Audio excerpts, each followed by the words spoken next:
Hello, everyone, and peace of Christ, all of you. Please invite your friends. And as you see, we are coming live on air about 1 hour earlier than the time we scheduled for. Before we start, I see some Muslims have comments. You know, we will start answering comments. Like now, we have a Muslim saying, do you admit that the translation of the Arabic Bible saying the word Allah? Mr. Momani, do you admit that the Muslim translation for the Quran say Jesus? Yet there's no Jesus in the whole Quran. So this is how silly they are. They are silly people. They are desperate to find the name of their God. You see, while we are denying that their God is not our God, they are desperate to say that their God is the same God. Do you know what does that mean? A person who have an honor, he will not wipe the face of his God in our shoes to say, please accept my God to be the same God as yours. They are bankrupt. Now, Momani, I have my Paltalk open. If in case you are brave to call me, feel free.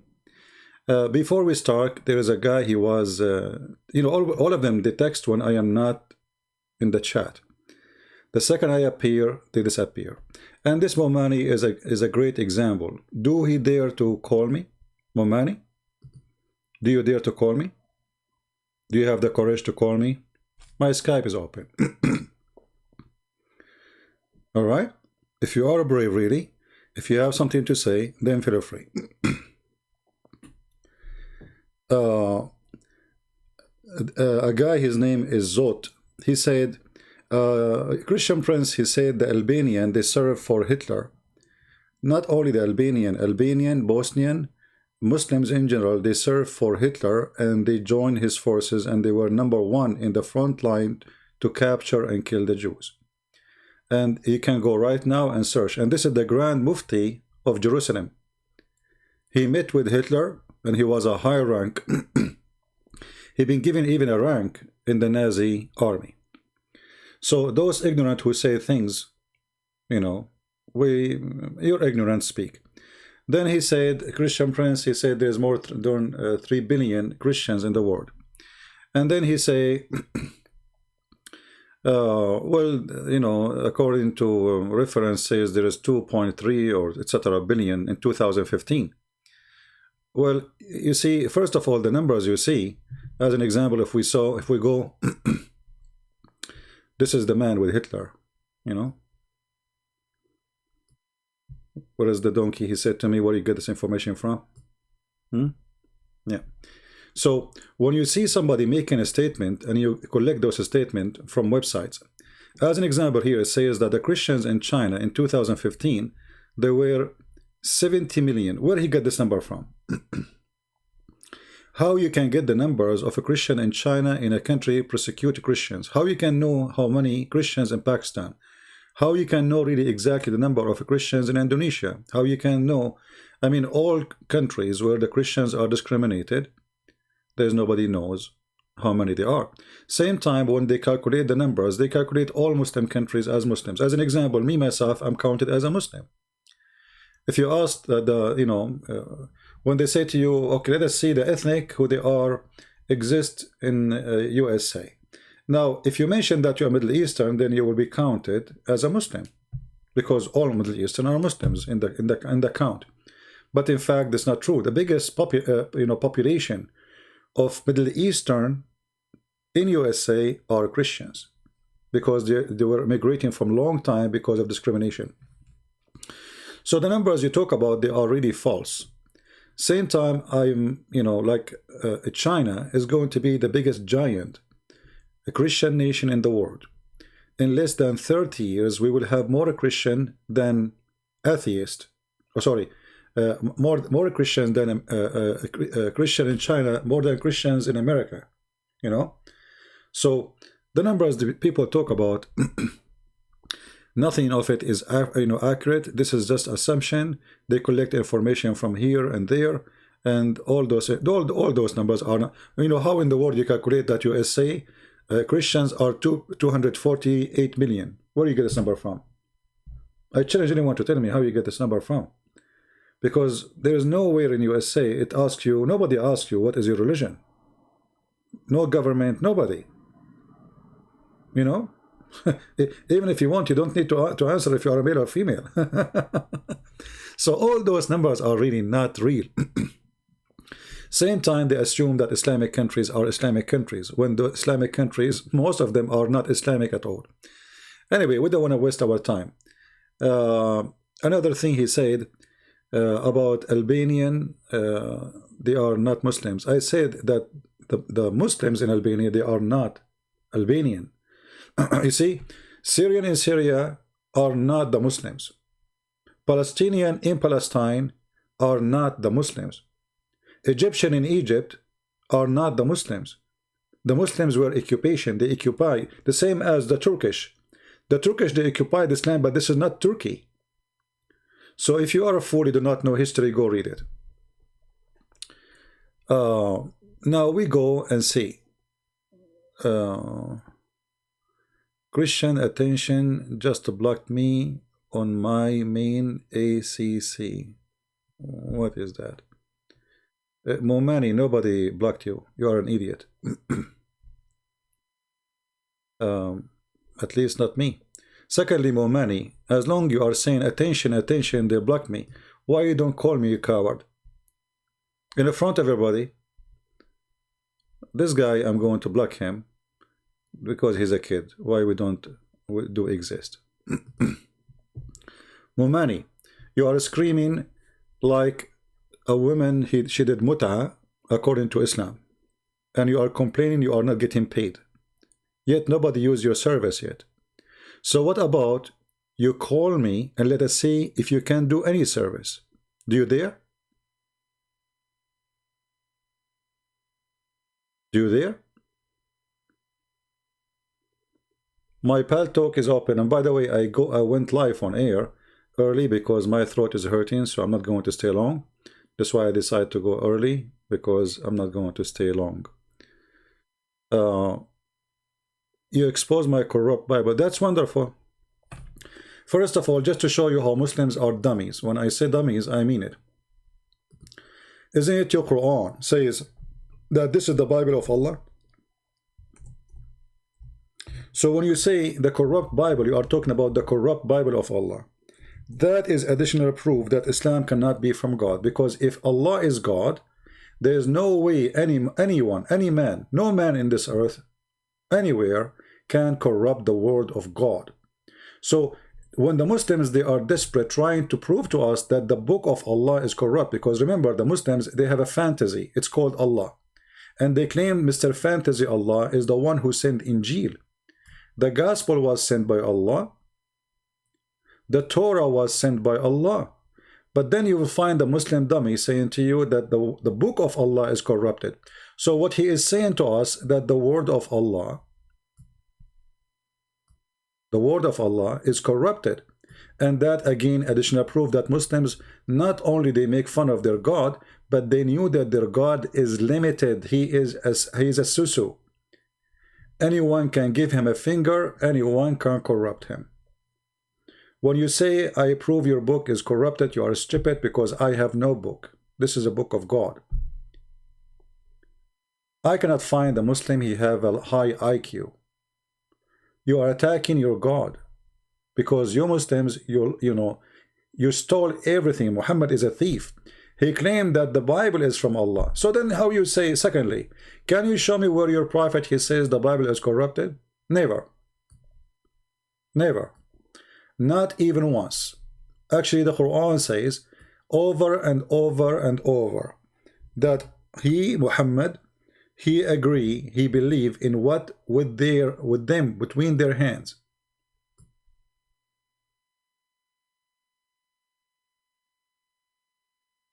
Between their hands. And this is repeated when it's come to Moses, when it's come to Isa, when it's come to Muhammad. Allah, I confirm what is with them. So when a stupid Abdul, he come to you and he have no knowledge of his book, what we can say? Laugh? Laugh at them? At their foolishness? If the Bible is corrupt, And then Allah, he says, confirming what is with them. I mean, who is the stupid here?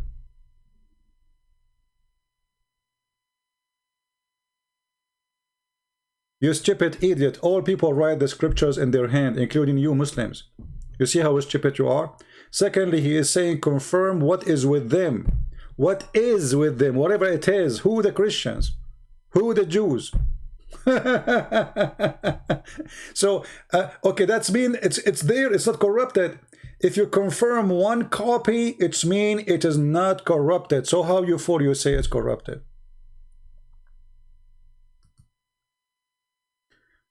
Okay, Michelle Ashraf. No problem. So, Mamani, do you have the courage to call me? Okay, let us go to that verse. Those who write the scriptures with their hand. But this is mean you Muslims, because you Muslim, you wrote the scriptures with your hands. Same time, you idiot. They write with their hand or they write it with their ass. What difference is going to make is your prophet says, I believe in it.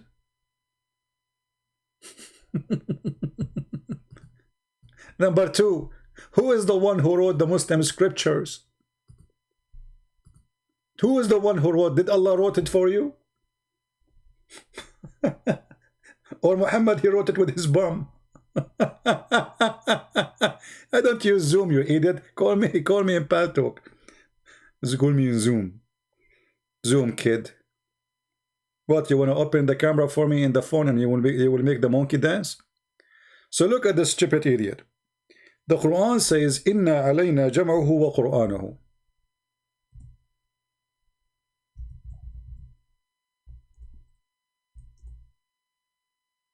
Jam'uhu wa Qur'anahu. Allah, he said, it is us who will collect it, it's us who will proclaim it.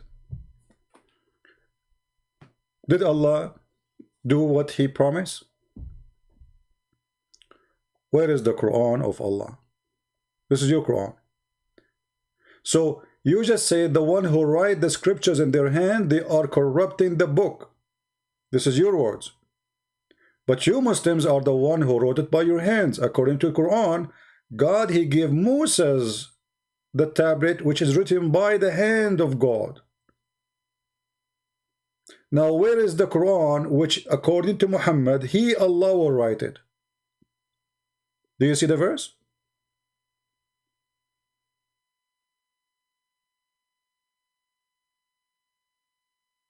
We have Mustafa Karam. How are you, Mustafa? Do you want to join us, Mustafa? Do you like to call me? Who is a Muslim? He feel like strong for today. He ate some good food and he like to call us. Mustafa, if you are here to call names and say stupid things, I will block you. If you want to debate us, you are welcome. Who is the one, who is the Muslim would like to call us? You see the topic, it says, Islam make me happy. I don't see any Muslim happy here. I see Muslims who are angry, full of hate, and they say stupid things because of their hate. I will make you Muslims happy for a second. You know, I will try to fight your, your stress. I understand you are very stressed, especially, listening to me. I mean, it's not easy. I don't blame you. I mean, put yourself in the shoes of those Abdul. You go, you fight with Hitler, and then you are defeated. You go, you join ISIS, and then you are defeated. You try to establish the caliphate, and then you are defeated. You make fabricated videos about Quran and science, and you are defeated. And then you come in the prison of Christian Prince. All of you are defeated. And the proof, no one of you dare to call me. Who wanna call me? May Hitler plus you.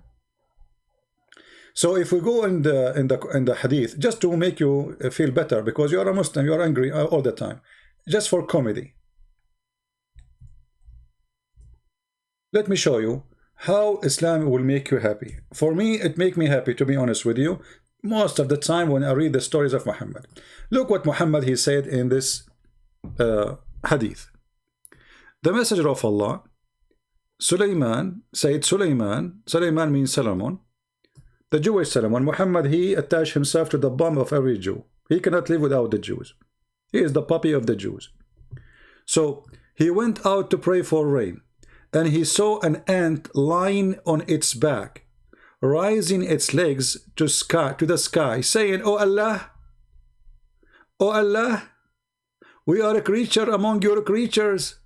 O Allah, we cannot live without your water. O Allah."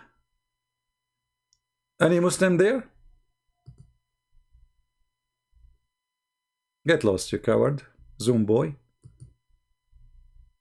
You are the one who desperate. You know, the Muslim, they say to me, call me in Zoom because I don't use Zoom. If I use Zoom, they will say, call me in Paltalk. Kid. Oh Allah. Oh Allah. The ant, she said, oh Allah. Okay, we have a Muslim.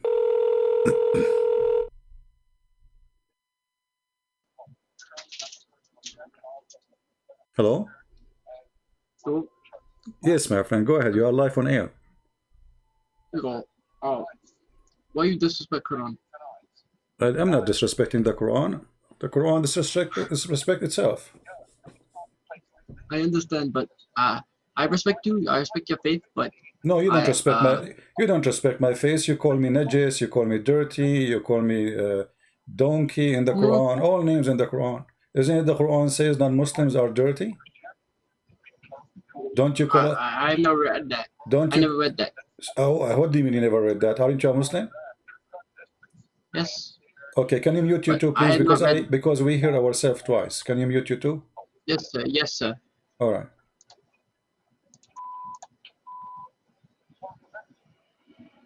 All right. Yeah. Okay, no problem. So now, so you are saying you never heard that. Why? You don't read the Quran? No. My Imam tells me what to believe, but I don't read Quran much. The Imam, he told you not to read Quran? No, but I do not read Quran. I just listen to Imam. And the Imam never told you the word kuffar? No. You never heard of the word kuffar before? No. Are you sure you are a Muslim? Yes. I never heard of a Muslim, he never heard the word kuffar. I have never heard that. How old are you, my friend? I am 17. You are what, 13? 17. 17. Well, you know, I Yes, mean, sir. 17, you did not hear about this word. I mean, you are young, yes, but I mean, there is no way you did not hear it. Okay. So anyway, my friend, what do you want to say to me? As long as you are 17, I'm not going to be tough on you. What do you like to say to us? Right. So, I noticed your live stream. You debate Muslim all the time, and I was just wondering, like, you do on the Bible. You talk about the Bible a lot too, like converting them not just out of Islam but to Christianity. So my question to you is, why do you not accept Muhammad as a prophet if you accept Jesus? Well, it's very simple. Moses? I mean, your prophet was a child molester. What do you think about a man who have sex with a child? No. What do you mean no? No, he's not. He's not child molester. Not true. Didn't he have a wife? She was 6 years old. No, she was not 6. What is Scholars that? were saying that she was 19. The scholar, they say it was 19. Who is the scholar? You do the research for that. Well, I did search. I did search. This is the wife. The wife herself, she said she was 6. If the wife herself, she said she was 6, who is the scholar? Scholar, they never been there, and there is no scholar say that. Huh? She hallucinating. Oh, okay. Well, let your dad call me, my friend. We don't want to have kids. Do we have any Muslim?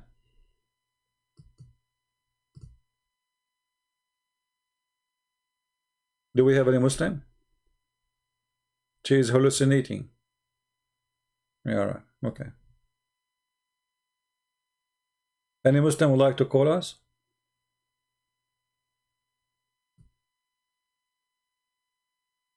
I mean, from all the Muslims, we got nothing but someone who is 17 years old kid to call us. Where is the brave man with the big mustache?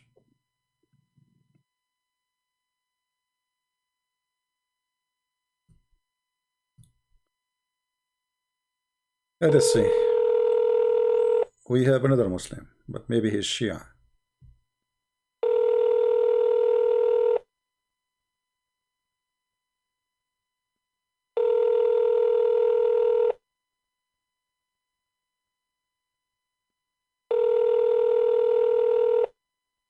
Okay, he's not answering. Can you translate chapter 19, verse number 1? Okay. Why you want chapter 19, verse number 1?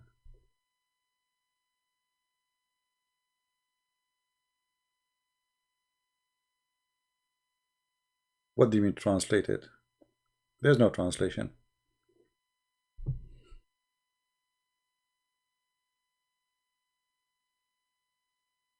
You speak Arabic? I mean, the guy is texting me. He doesn't know who I am. Do we have any Muslim would like to call us? This is ka ha ya and sad. It's one word, but it's letter in the same time. This is not a word you can translate, for simply it's not a word. They are letters which is presenting that Jesus is my God. If you have my book, you can read that. But if you ask the Muslim what that means, they will say Allah knows best. This is why this exists in the chapter of Maryam, the mother of Jesus. Ka or kaf, kaf like the letters in Arabic. When we read them alone, we read them in a certain way, like a word, like kaf, but the letter is ka. Ha, it is ha, h. Ya, it is ya. Ain, it is a. So you see, like when we read the letter alone, we read it as a word.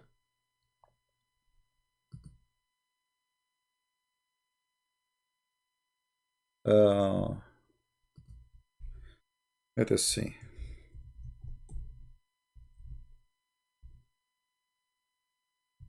Maybe today we can get lucky.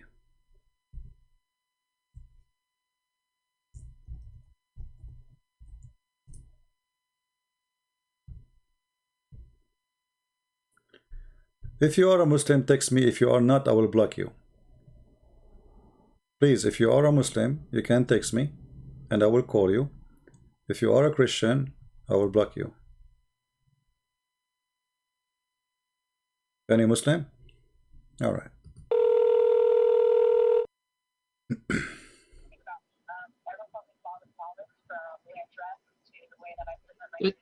Hello.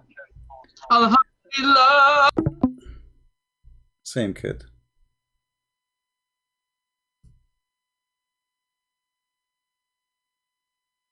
It take me 1 second to block you. I mean, so what you did, you are showing people that Islam is stupid. And none of you is smart enough to call us and speak like a what is this? Everybody is witnessing how silly this religion is.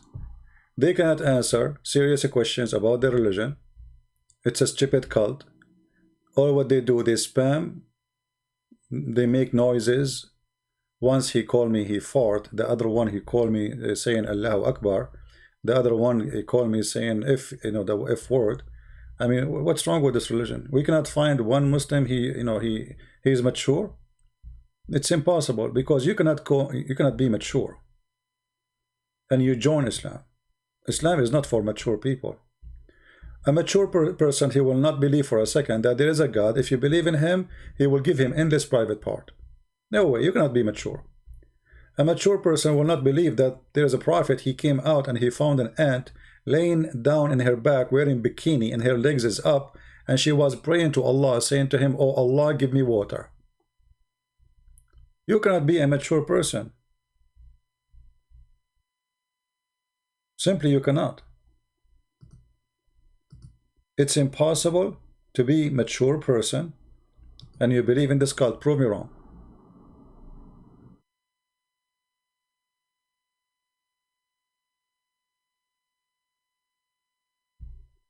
Do we have any Muslim? Once I was working in the beach. I live in near to the beach of Arizona, Las Vegas, next to the mall. The mall, there's a beach there. It's called the beach of like there's a fountain there too. It's a very nice beach there in Arizona, Las Vegas, next to Brazil. So anyway, I was walking in the beach. This is true story, by the way. I was walking by the beach, and then I found An ant. An ant, subhanallah. And this ant, her legs is up to the sky, subhanallah. And then I spoke to the ant, because as you know, I speak many languages, you know. So I said, hey, ants, what's the problem? You know, she said, because of COVID, you know, they kicked me out from my apartment. And I said, what you are saying? She said, oh Allah. I heard her. Oh Allah, send me the check of Trump fast so I can rent an apartment. And brothers and sisters, before even she finished her word, the postman, he came to her mailbox and he dropped the check of Trump. Oh Allah. Who is a Muslim believe in this garbage? And this is a prophet of God saying this? That there is a guy, his name is Solomon. I mean, Solomon, this guy is a king. He have nothing to do in his life except go out and they check for, like what he went out to check, to pray for rain. Can't he pray inside the house? Like he have to go out. And then when he went out, he found an ant in the floor, in the ground. And this ant, her legs is up. I mean, look, this ant, she cannot pray to Allah and her legs is down. I mean, come on. That's an insult to Allah. You cannot be an ant and you do such a behavior. Shame on you. So now all the ants, I'm expecting them to pray in such a way. This is why I decide to make an experiment. I decide to collect a lot of ants and put them in a box, and I will cut the water from them. I will cut the faucet, you know. I will put them in the box, no water, and we will put like a slow motion camera recording them and see how the ant at the end, they will lay in their back and they will start praying for Allah, asking, saying, oh Allah, I want water. This is your religion. You say to me you have God, you say to me you have Quran, you say to me you have science. It's a joke. This is a prophet of God. This is a story is not even good to tell to a child. Once I said to a girl, she is like 5, 6 years old, you know, I saw a broom in a store. I said, should we buy this broom and fly like Harry Potter? She said, do you think I'm crazy? Those are stupid things, they are not real.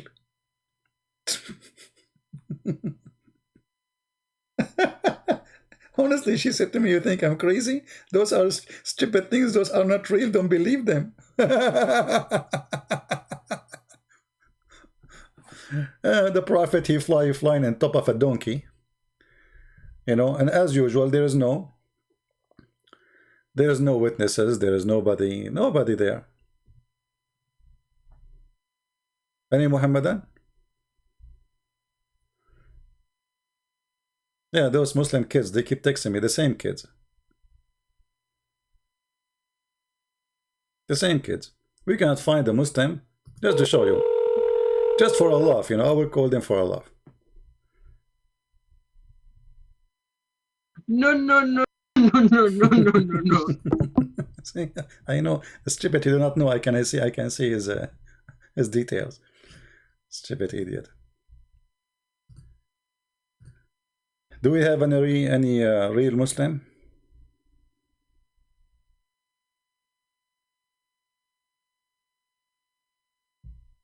Anyone?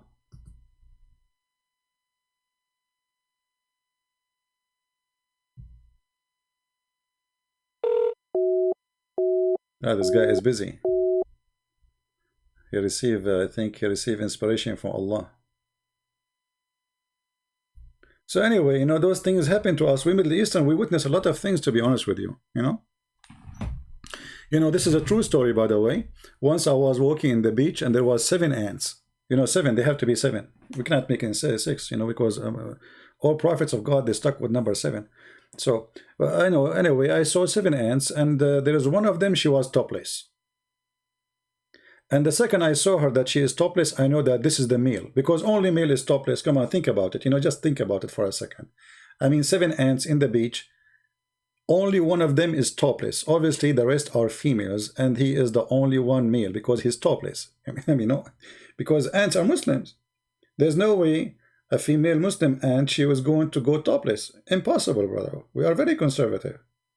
So anyway, I decide to speak to the male ant because the one is not, you know, the topless one. Obviously, it is. There is no way you can see the testicles, you know, because they are very small. You know, so, and you know what I'm saying.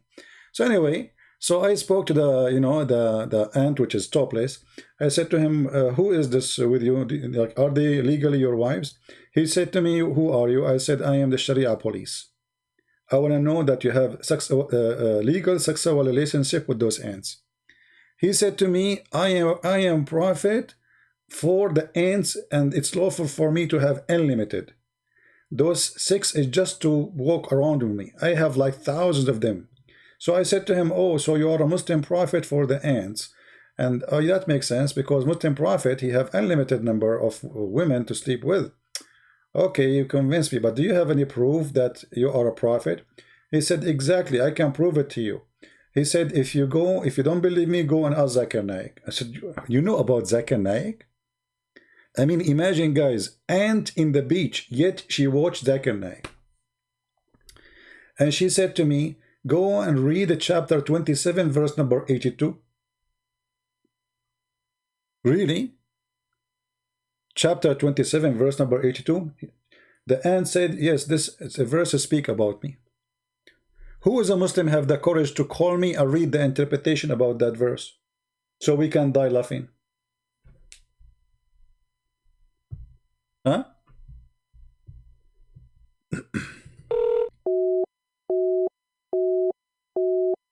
This guy, he said to me, call me, and then he's busy. I think he is the ant himself.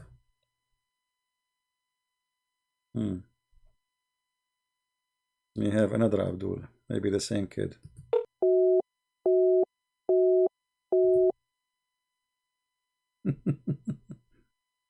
Muslim, they say to me, call me, and their line is busy. Man, what I did to the Muslims.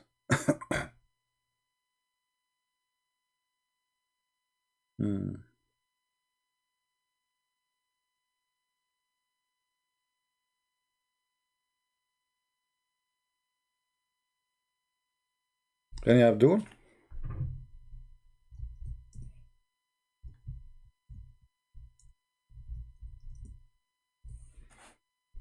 Any Muhammadan?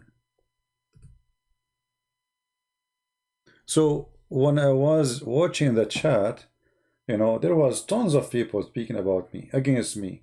Liar, he is, etc. Why you don't admit that the word in Arabic Bible translation is Allah? My friend, it's a translation. It's a stupid translation, like your Quran. The word for Jesus there is not exist in the Quran. In the true Quran, there's no Jesus. So the question is the word Allah exist in the true Bible, not a translation? A translator, he can call him Buddha if you want. But this is something we don't accept.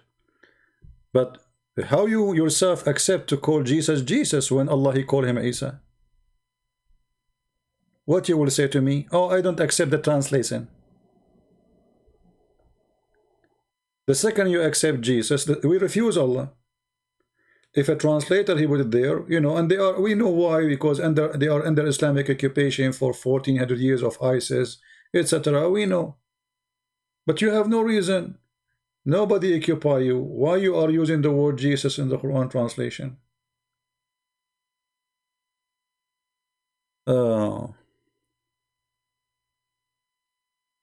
Same time, our problem with Islam, my friend, is not the name. Let us say you change your name, the name of your God, and you call him, Adil Imam. Peace upon him. Change his name. Who cares about the name? Or let us say you call him Peter, or you call him John, or you call him even Jesus. Still, your God is a false God. He does not exist. The name is not the problem. I mean, don't you see the stories? An ant sleeping in her back. This is your prophet. So, who is the one who taught Muhammad this story? Allah. I mean, be honest with me for a second. Do you think really there's a God? He have time to tell such a stupid story? If we ask Zakir Naik, who is the one who taught Muhammad this story? What he will say? Tadadam, tadadam, tadadam, tadadam, tadadam, tadadam. Christian Prince, I'm not going to answer you. How you know I'm going? How you know it's me? I know it's you because you are the only one you to call me when I have intercourse. What? What? You are the only one you call me when I have intercourse. You are having intercourse now? Exactly. Intercourse with your wife? Christian Prince, you are very dirty mind. I was having intercourse with the religion of Islam. You have intercourse with the religion of Islam? How you do that, man? Simply, we do intercourse, which means I'm teaching course at the school. Ah, intercourse. Ah, okay. I thought it's something else, man, because your prophet, he used to imagine himself having intercourse. In fact, he did not, so I thought you are doing the same. Christian Prince, first of all, you are not polite. Secondly, you are very rude. Number 3, I'm going to get you busted. Okay, so Zakir, you know, I'm just asking you. I mean, there's just a simple question. Maybe you can answer us, you know. What do you think about this story? Who is the one who told this story to your prophet about the ant sleeping in her back and praying to Allah? I mean, what happened exactly? Christian Prince, Allah informed the prophet. He told him all the stories. Zakir Naik, I have a question. I want to know why you squeeze yourself when you want to say something. Like, is your mouth is something? I mean, this is squeezing. It sounds like it's there is struggle. You know, you are trying to push it out. Exactly, and this is why I'm going to get you busted. First of all, Allah he told the story to Prophet Muhammad, and he told only executively. What? Executively. What? He told him only the story executively. So you are saying that Allah he told the story only to Prophet Muhammad. Exactly. This is why you see Prophet Isa did not know the story. Every prophet did not know the story. Nobody knows the story except Prophet Muhammad because Allah told him the story exclusively. But I mean, why Allah he saved this story to Prophet Muhammad? Because it's a big story and have a deep meaning, spiritual meaning that all animals were created to pray for Allah. And Allah, he told Muhammad this story because it's very deep. That's a very deep, man. I mean, we have to admit, you are right. So Allah, he told Muhammad this story. How come we don't have it in the Quran? Christian Prince, not everything Allah, he said in the Quran. Huh? Not everything Allah, he said in the Quran. Are you serious? Exactly. So Allah, he said this, and it's not in the Quran. So how you say the Quran is preserved? Isn't it the Quran is the word of Allah? Exactly. But you just said that the one who said this is Allah. So how come it's not? So Zakir, do you really think that Allah, he went to his office and he started thinking about writing this story and send it to Muhammad? Christian Prince, this story already written, and Allah, he put it in his tablet. Allah have a tablet? Exactly. We are very civil people, and our God is very educated, and this is why he have a tablet. Christian Prince, do your God have a tablet? No. Exactly. I mean, I lost the debate. Does God have a tablet? My God don't have a tablet. But Zakir, why Allah have a tablet? He don't have a good memory? Christian Prince, Allah he wrote in tablet, so nobody will forget. But who care about they forget if he is not going to forget anyway? And if nobody can see it anyway. Isn't it your prophet, he said, Allah put the tablet between the two eyes of the angels so nobody can see it, even the angel himself? Exactly. So what the point of the tablet if he will not forget? Christian Prince, I told you that now I'm busy and I have intercourse. And because I have intercourse, I have to leave. Where are you going? I need to know why Allah have a tablet, but yet nobody can read it, and he himself, is he going to forget why he wrote a tablet for himself? Christian Prince, I told you I have intercourse, and I'm busy, and I'm going to leave. Thank you very much. Don't call me again. Hang up. This is God. This is religion. This is the proud Allah. This is a prophet. Ant laying down in her back, praying to Allah, asking for water. What about whiskey? Why she don't ask him for like cockroach so she can suck his juice? This is what ants do. Water. What is this? Do we have any Muhammadan?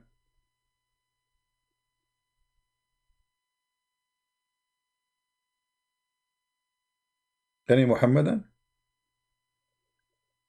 When I finish talking and we hang up and we go, and then you will see how many brave hero You know, they are a Christian Prince. I challenge you, Christian Prince. Let us see this guy. He said, call me, but he's always busy. Oh, call rejected. Let me block him then. Call rejected.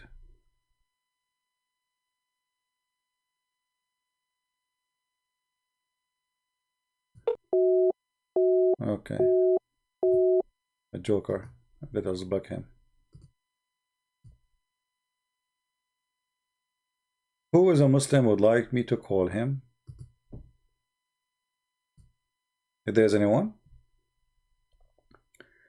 just text me please in Paltalk, and I will be happy to call you back. We can have a nice conversation. I mean, don't worry. Be happy.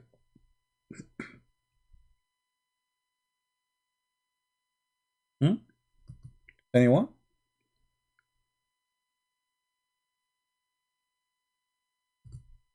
Anyway, I did not finish to you the story about when I was in the beach and I saw 7 ants, and one of them, she was topless, and then I noticed that there's one ant, she have a broken leg.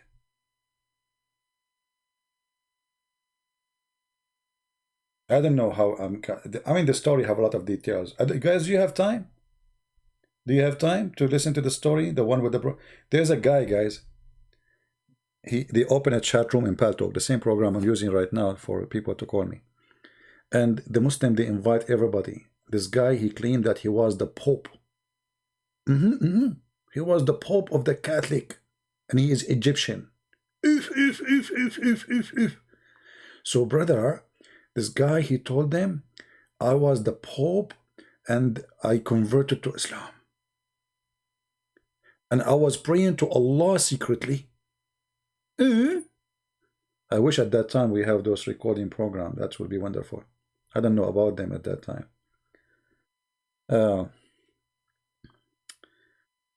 And the Muslims saying Allahu Akbar, Allahu Akbar. The room is boiling, man. Chat room is full of people. And then they said, and then once they opened the door on me, and I was praying to Allah. And that's it. They discovered that I became a Muslim. So they jailed me, and they put me in a private room. And every day they take me out and they order 7 lions to turn their back to me, and they beat me with their tail. And the Muslim in the chat, brother, may Allah bless you, brother, for the pain you suffer for Allah, brother. May Allah, may Allah give you good deeds for this, for your patient, brother. Those filthy Christians, they did that to you, brother. May Allah kill them, brother. And yeah, and and the admin keeps saying, guys, don't forget the link there, the donation, please, brother. The donation, brother. And then, brother, they jail me and they put me in the private room and they lock it in many locks, like 7 locks. And then, brother, I open the toilet seat and I went in the sewage and I came out in Egypt. If from Rome to Egypt, all of it, the trip in the sewage, you must be a rat. And none of those Muslims, they say to him, come on, man, this is too much. I mean, come on, your lie is so big. A pope, an Egyptian pope for the Catholic of Rome, which never happened. A pope, and he speak Arabic. And he don't speak any other languages, and they beat him. And not only that, he said there was 7 lions, and that's why I remember actually the ant, and an ant, her legs is broken.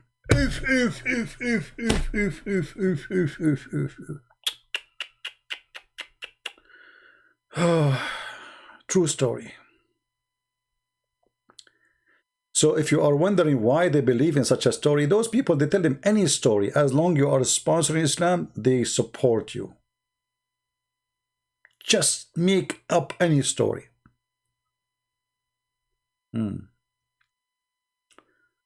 Yeah. I mean, it's very easy. I mean, you break the toilet seat, you go inside in the sewage, you come from the other side in Egypt. I mean, yes, there's a sea between them. Yes, there's thousands of miles, but who care, man? And there's no sewage connected. Who care? Allah will connect it. Allah will ease the trip. It's very easy.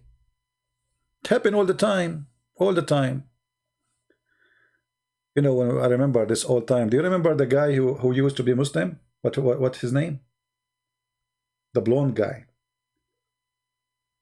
I forgot his name. He left Islam, you know. At that time, he was a fool and he made things up. So he said, brothers, prove that Islam is, Allah is a true God and Islam is a true religion. That each time, as an example, I go to the store, I go to the cashier to pay, and then I look in my wallet, I forgot my wallet. And then Allah, He put the exact amount of money in my pocket. Yeah, Ishmael. Yeah, Ishmael. I mean, you know, I don't know. Like this guy now, he is smart. You know, he left Islam, he exposed Islam too. But at that time, when I heard this guy, I could not believe how stupid a human being can go. Honestly. As an example, if I need to pay $7.11, I will find in my pocket $7.11 each time. It happened all the time.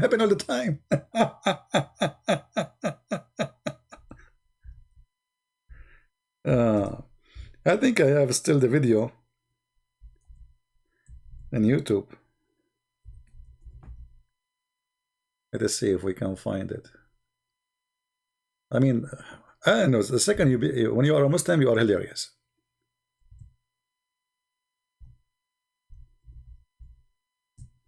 Let me see if I can find it. I will type the word Ismail and $7.11.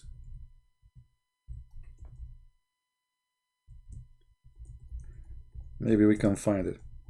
You know, always I look back on time, and then, I mean, it's really amazing how people they say those things when they are Muslims. I mean, what happened to this guy? This guy is not really. I mean, how you go out of your mind and you say such a stupid things like this? Yeah, I don't know if I can find it. I mean, it's impossible to find a video of mine.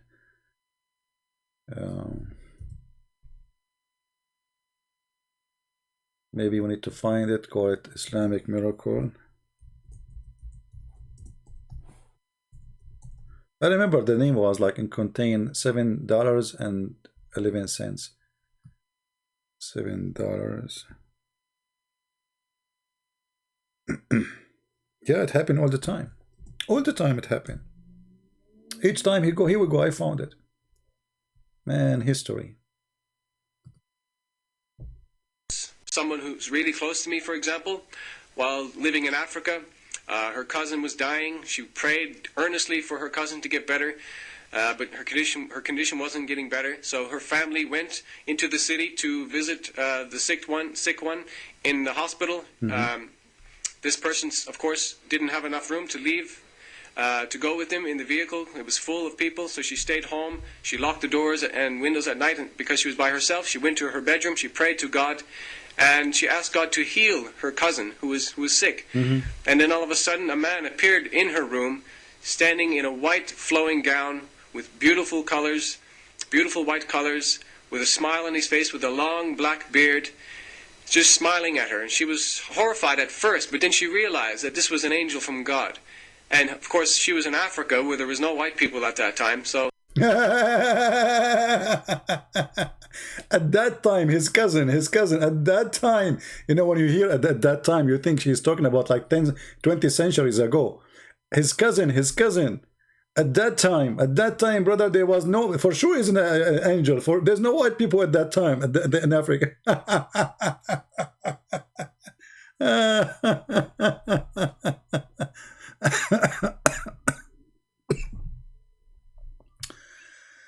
Oh boy. Yeah, I found the video. And then he says, I don't want to play my voice making comment about these stupid things. Because they get... Let us see. And they live. I'm trying just to find where he says the $7. And this. Come on. He cannot sleep. I'm just forwarding the video. Maybe. And then, so I just pray a little prayer to God. Checkout line. That pocket money, change, bank card with me. About what this guy is trying to say to us about more miracles. Let us see. and I don't have enough. I forget, for example, to take my bank card with me, and I've only got some like small money, pocket money, change, and a few bills in my pocket. I go to the supermarket, and then I realize when I'm in the checkout line that I forgot my bank card or my credit card, whatever it may be. And then, so I just pray a little prayer to God, please let me have enough money for all of these groceries, Lord, Allah. And then all of a sudden, it happens to me that I have the exact amount of change in my pocket. The exact amount of change. You go to the Walmart and you don't have, you forgot your wallet, you forgot your credit card, and then you don't have money. So you pray to Allah. And then Allah, He will put in your pocket the exact amount of the money. I mean, who need to go to work? Who need to go to work? I mean, Muslims should not be dying from hunger in Somalia. Just say Allah, and the exact amount of money you need, Allah will send to you. Card, or my credit card, whatever it may be. And then, so I just pray a little prayer to God, please let me have enough money for all of these groceries, Lord, Allah. And then all of a sudden, it happens to me that I have the exact amount of change in my pocket as I need to have to buy the groceries. It happens to me all the time. Say, for example, it's $7.11. That's exactly the money I have in my pocket when I pray. As an example, $7.11. This is why I was able to find it, actually, because I remember I made the video with such a title. And this is the video, if you like to save it. This is an old video, you know. Very old video. Now this guy, he left Islam, actually. You know, look what happened. This guy, he went, I think, to Saudi Arabia, and he learned Arabic very well. And he came and he started getting Islam busted. They did fool him almost for 10 years, I think. You know?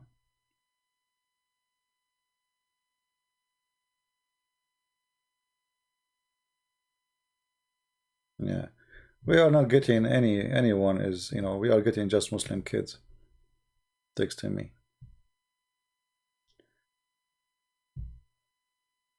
Truth about Islam. Check your Paltalk. What I check my Paltalk? I have nothing in Paltalk. Truth about Islam. I don't know what they mean.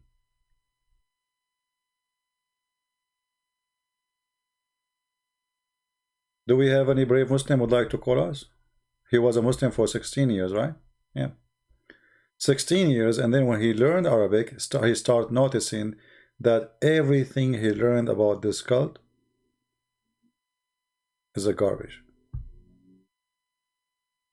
But imagine, I mean, how this guy, he was saying those things when he was a Muslim. I don't care what he is now. I mean, obviously you have a problem. But when it is the second you convert to Islam, there is something wrong. All the time you go to the grocery store, you don't take your credit card, you say Allah, oh Allah, and the Allah, he put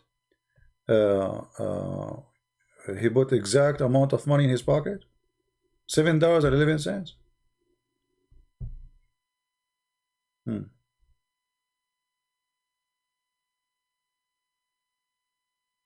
Did you read how Krishna came? No, Mustafa, I did not. Do you want to call me and tell me?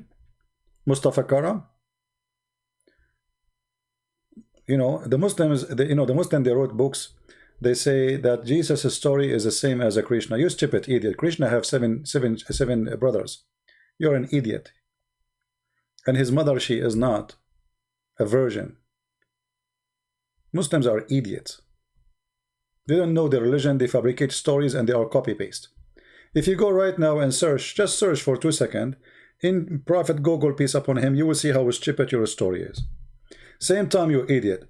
If you are saying that Mary, she was virgin, the same as the story of Krishna, which is not. That's mean Muhammad himself is a fraud. Because isn't your Quran saying that this is true?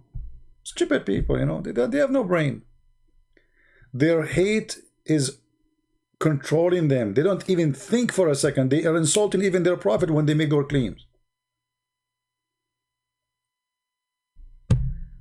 Do we have any Abdul?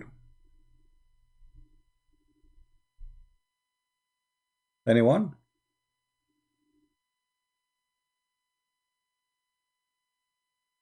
Do we have any Muslim?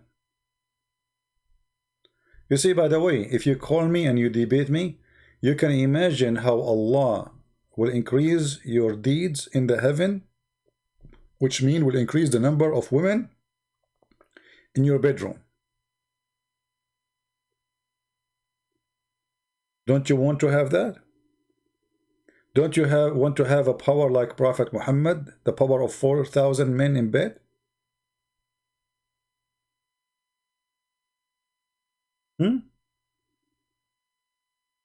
By the way, Muslims, why Allah did not teach Muhammad the language of the ants?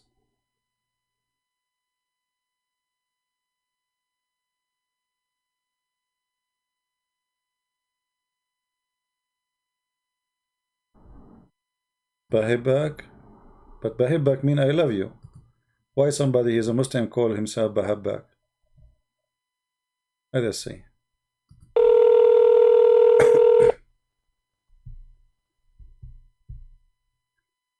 Hello?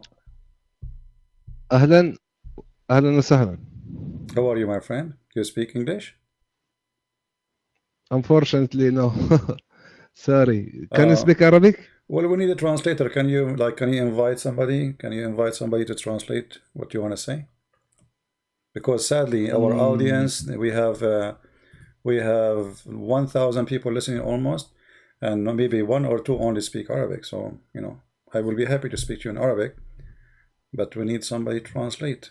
And if I translate, people will say he is not being honest in the translation. But I think you can do fine. Try. Go ahead. Try in English. Let us see. Maybe this time all my friends are sleeping now. All right. Well, but I mean, I think maybe your English is fine. You know, try. Let us see how good your English. You sound. No, like, I'm very bad. You sound like I'm very bad. You sound like a nice guy. So I don't want to lose the conversation with you. You know. I hope that.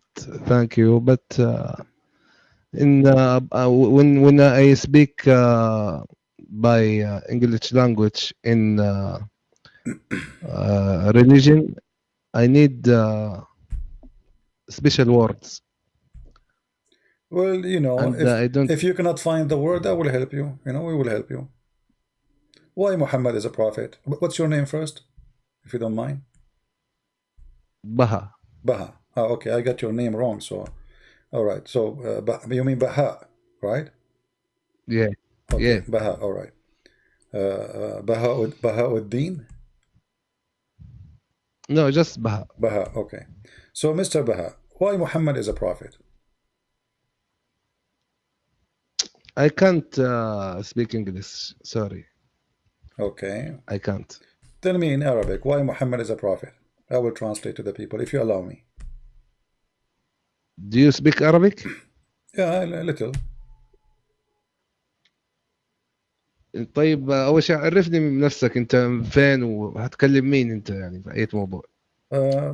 اسمي كريستيان برنس وأنا معاك الحين بالبالتوك واليوتيوب والتوبيك الإسلام. تفضل. أنت في غرفة مسيحية بلتوكية؟ لا نحن الآن في اليوتيوب مباشر على الهواء. He's asking me, guys, what's your name? You know, what do you do? Where are we now, etc. So I'm informing him that we are speaking to him in Paltalk, but we are live in YouTube. So لماذا محمد هو رسول? Why Muhammad? Why do you think Muhammad is a prophet? Go ahead. والله في البداية أنا أقول إنه الله عز وجل سبحانه وتعالى يصطفي من عباده من يختارهم هم. Okay. يصطفي الأخيار والذي هم يعلموه الحق.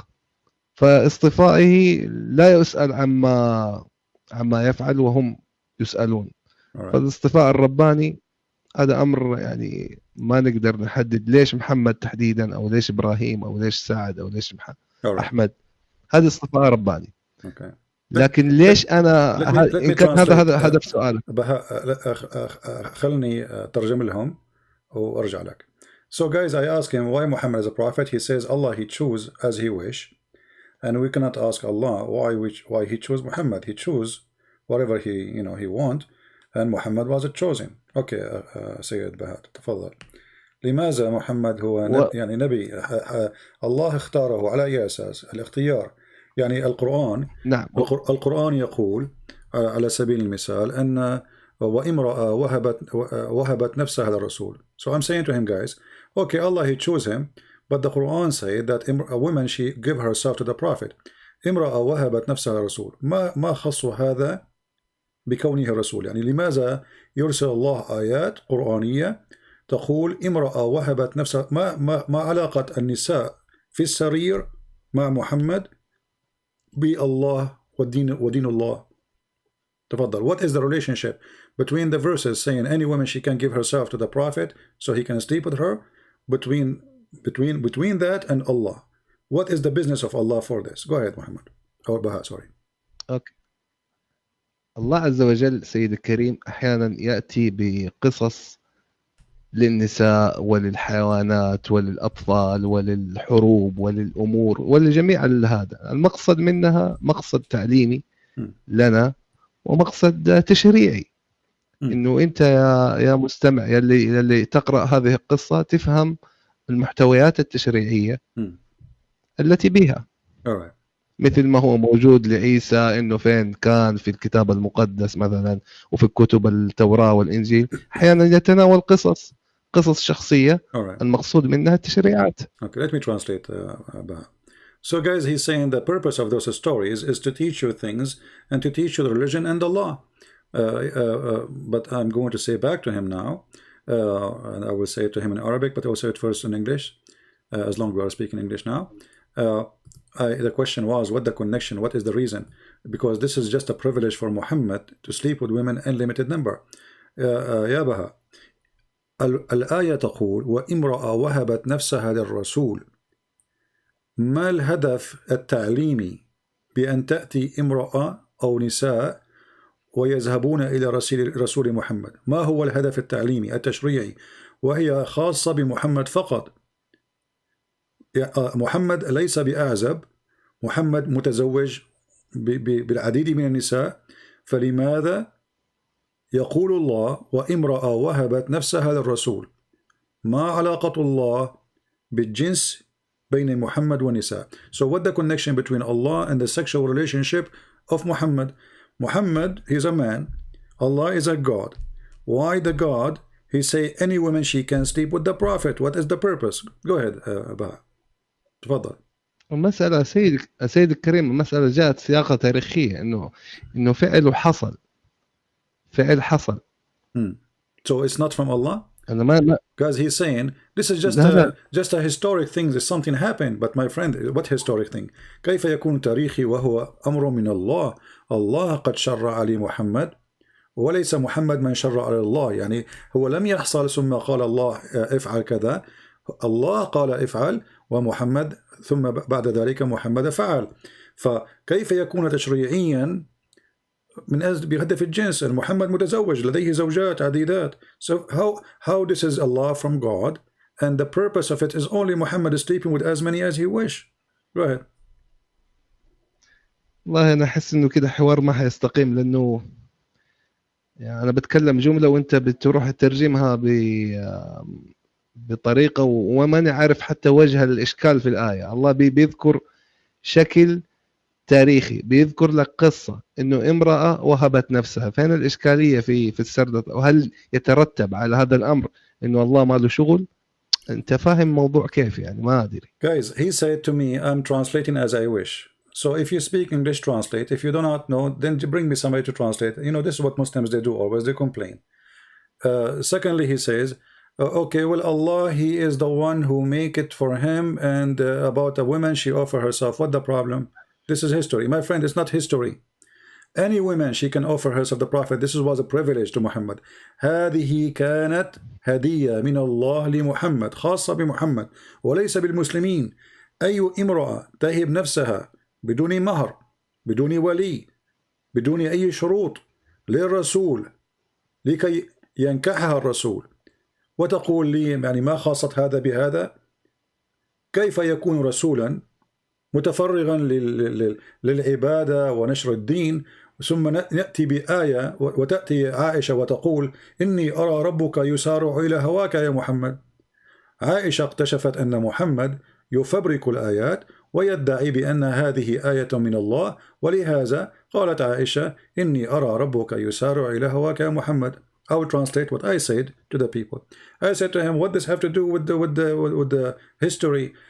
Muhammad, he fabricated verses saying that any Muslim woman, she can give herself to the Prophet, and this is only a privilege for Muhammad. And then Aisha, she got Muhammad busted, and she said, well, I see that your God, he rushed into your desire, Muhammad, I mean your sexual desire. So what the business of Allah with this? I mean, Muhammad had many wives. Why he need more? And they are not even, you know, I mean, they are just offering himself. This is a shame. Why there's no men left in this earth? Go ahead. تفضل. أنا في البداية ودي إنك تكلمهم وتقول لهم هذه المعلومة، ترجم الكلام اللي أنا بقوله أرجوك. Go ahead.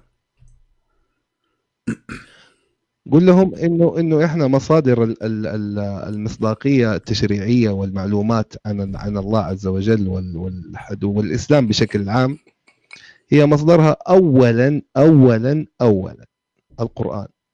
ترجم الكلام هذا بعدين نكمل لك الباقي. He is saying that according to Islam, the first source for Muslims is the Quran. The first one is Quran. Go ahead. الشيء الثاني قصة عائشة هذه ليست في القرآن. تفضل. And secondly, قول أنا معك. Secondly, the story you said about Aisha, it's not in the Quran. So where it is? الأمر الثالث عندنا مصدر وحي أو مصدر إلهام، ما هو ليست مصدر وحي، مصدر إلهام نأخذ منه المعلومة ألا وهو الحديث الشريف. تفضل. The third source for information about Islam is the second. The second source is hadith. But my friend, the one I gave you is hadith. عائشة ما قلت لك هو حديث موثوق. اوكي بس اصبر حبة. وعندنا الاحاديث ينقسم الى قسمين. كمل. And we have the hadith, they are divided into two sections, which is not true. يعني من علمك الحديث قسمين بأي كتاب هذا؟ بتسألني ولا تختبرني؟ أنا أسألك بأي علم هذا تقول أن الحديث قسمين؟ بس خليني أخلص أنا اللي أبغى أقوله بعدين. طيب. خليني أخلص اللي أبغى أقوله عشان لا تكثر الأسئلة ويصير الحوار الجدلي. أوكي. المصدر الثاني هو السنة النبوية الشريفة. And the third source is the Sunnah of Muhammad, which means what Muhammad did and said. But isn't it this is the same as in the Hadith? Anyway, continue. الشيء الأمر الخاصية في الحديث إنه عندنا أقوال منسوبة للرسول وأفعال منسوبة للرسول وللصحابة الكرام صحيحة وفي غير صحيحة. تفضل. And there is some hadith are true and some hadith are not true. My friend, don't waste my time. The hadith I'm mentioning to you is sahih. So you do not need to give me all this presentation. الصحيح الحديث الذي قلت لك لا هو صحيح. ايش عرفك انه صحيح؟ ايش عرفك انه صحيح؟ صحيح البخاري أليس بصحيح؟ ليس كله صحيح. صحيح مسلم أليس بصحيح؟ ليس كله صحيح. طيب أثبت. تفضل. Guys, I said to him, this is Sahih Bukhari. He said, not all Sahih Bukhari is Sahih. This is funny. Sahih Bukhari, not all of it Sahih. Now, do you see anywhere it says, هل رأيت يعني بأمانة يعني أنت رجل ونحترم فيك الرجولة يا سيد بهاء، هل بأمانة هل رأيت في أي مكان قال فيه المسلمين بأن هذا الحديث ضعيف؟ بأمانة. Did you see anywhere the Muslim they say that this story from Aisha is weak or not authentic? Be honest. Go ahead. لا wait انتظر. مو مشكلة انه انا لما احاور انسان ما يعرف علم الرجال وما يعرف هذا تظهر هذه المبهمات، لكن انا اتفهم هذه المبهمات منك اذا كنت جاهل فيها اوعيك فيها، بس لا تاخذها بمبدأ جدلي. اوضح لك اول شيء يا سيد بهاء، يا الحديث هذا سيد اللي بهاء، يا سيد بهاء، أنا معي شهادة في الشريعة الإسلامية، في القانون الإسلامي. أنت ماذا معك؟ ما هو يعني علم الرجال؟ أنت ماذا تعلم؟ تفضل. ما I said to him, I have a degree in the Islamic law. So what is your degree? Because he said to me, the problem we are talking to people who they are ignorant, do not know much about Islam. So and the science of Islam. So I said to him, I have a degree in Islam. What do you have? So ما هو تعليمك يا سيد بهاء؟ الحين ما ادري احنا بنتكلم في مساله تعليم ولا في مساله دين حاليا. You are the one انت who said to بتهرب me. من You are the one المواضيع. who said to me. You are the one who said to me that I do not know, and you are going to teach me. And now I have a degree, you don't. So now I'm asking you, honestly, do you مشكله كبيره. have any proof? Do you have any proof that this hadith in front of us is not true? هل لديك أي إثبات؟ يعني بدون مماطلة ومجادلة وكلام يعني لا يضر ولا ينفع. هل لديك أي إثبات؟ سيدي انت لا ترجم الكلام اللي تبغاه. دقيقه عشان نكون انسان. اسال الله انك تكون على حق. اتمنى انك تكون على حق. لا ترجم الكلام اللي تبغاه، والكلام اللي ما تبغاه ما تبغى لا ترجم. I translate قول الكلام اللي everything, انا اقول. and people are my witness. You can download the video and you can give it to your friends. I translate everything. He said to me, guys, please don't translate the one the word you like, and the word you don't like, you don't translate. I translate everything you said. I'm asking you. أرجوك I'm asking ترجم you. لهم الكلام اللي أقول لكم. I just did. Don't complain, my friend. Don't make me hang up on you. And then I say, okay, when you get somebody to translate, call me. Because you are complaining, and what I can do. So, do you have a proof before you go? هل لديك إثبات بأن هذا الحديث الذي أنت ادعيت قبل هذا أنت لا تخليني لا تقطع لي. قد ادعيت باطلا وبهتانا. قد ادعيت باطلا وبهتانا بأن هذا الحديث مفبرك. هل لديك إثبات؟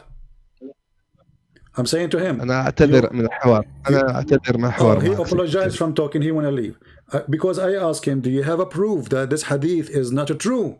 So now he is going to escape. Is that fair يا لا ما. هل هذا عدل يا سيد بهاء؟ أنت رجل والرجال قليل. أنا أسألك وأنت رجل. لا. لماذا تهرب؟ أنا أسألك. أنا أسألك هل أنت ادعيت بأن هذا الحديث غير صحيح؟ هل لديك إثبات؟ أنا هارب يا سيدي الكريم. هل لديك إثبات؟ لماذا الهروب؟ طيب أثبت لنا وأهرب. أثبت ثم أهرب.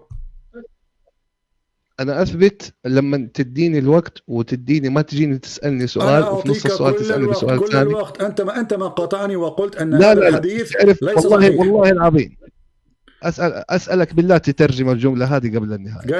Guys, I'm saying to him before you go, just give me a proof. You said you are the one who interrupted me, and you say this hadith is fabricated, is not true. And I showed لا.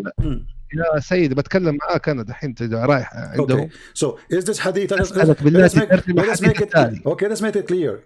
هل هذا الحديث صحيح أو مفبرك؟ أسألك بالله إنك تترجم الكلام اللي أنا أقوله الآن. لماذا لا تريد؟ Guys, I'm keep asking him, is this hadith is true or not? He refused to answer.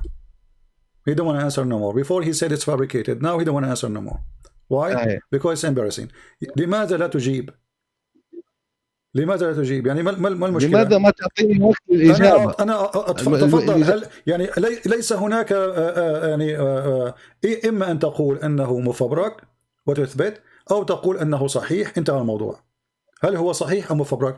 إذا قلت مفبرك أعطيك كل الوقت. If you say this is fabricated, I will give you all the time to prove it. If you say this is true, that's mean we agree both of us. There's no need, and you continue. Go ahead. هي المشكلة عندك إنك تبغى إجابة بإيوة أو لا بدون تفصيل في هذه المسألة. وإن حاولنا نفصل ونوضح. أنا أريد إجابة ثم فصل. الإجابة ثم فصل. He's saying, guys, the problem that you want either yes or no without details. I said to him too, no. I want yes or no, and give us the details. I did not say I don't want details. No problem. Give us the details.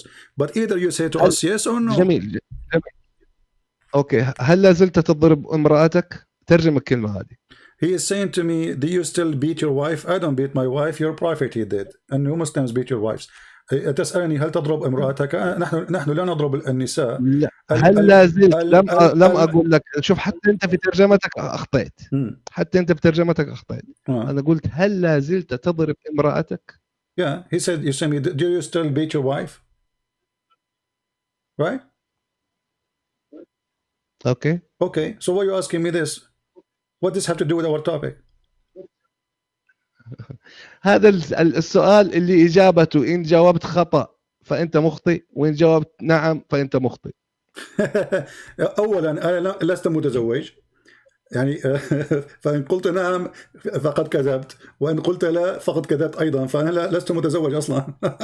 I'm saying to him, first of all, I'm not married, so if I say yes I beat her, I am lying. If I say I did not beat her, still I'm lying because I did not marry yet. So I mean what does this have to do with our topic, my friend? ما علاقة هذا السؤال الغريب العجيب بالحديث? What is the connection between your question and this hadith? It is in your Quran in chapter 4 verse 34 في سورة النساء سورة النساء الآية 34 تقول أول مرة أشوف تجيز لك سؤال أطول من ضرب النساء. أول مرة ضرب النساء في الإسلام جائز ومشجع عليه. جميل. أنا أسألك ما علاقة هذا ما علاقة السؤال بهذا؟ I'm saying to him this is in the Quran, it says you can beat your wife. Why are you asking me? He want to change the topic, that's it, you know. This is what Arab people do. You ask him about potato, he answer about tomato.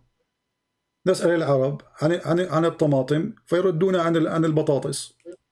أنا أسألك عن حديث عائشة وامرأة وهبت نفسها للرسول فقالت له إني أرى ربك لا يسارع في هواك يا محمد. أنت قلت هذا حديث غير موثوق. أثبت. ترجم الكلمة هذه اللي حقولها أرجوك. ممكن؟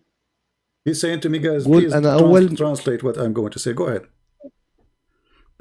أول مرة أنا أشوف سؤال أطول من الإجابة. He's saying this is the first time he hear a question is longer than the answer. No, this is not the first time, my friend. Isn't it you're a prophet? He says that when when they ask you, do you believe in Allah? You say, yes, I do. That's it. The question is longer and the question is shorter. So look like you do not know your Quran. ليس قد ذهب وولى حلق مع الريح. He ran away.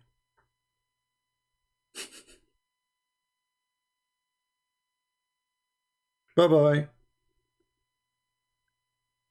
قد حلق عباس بن فرناس وذهب واختفى بين الناس وكان بعضهم في ثياب وكان البعض بدون لباس.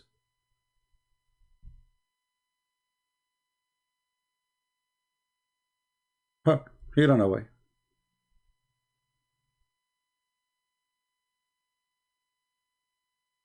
You see, I mean, they cannot deal with it. I mean, what Muhammad is a prophet of Allah. Okay, why he is a prophet of Allah? Allah chose him. We cannot ask Allah why. Okay, but what the connection between this and this?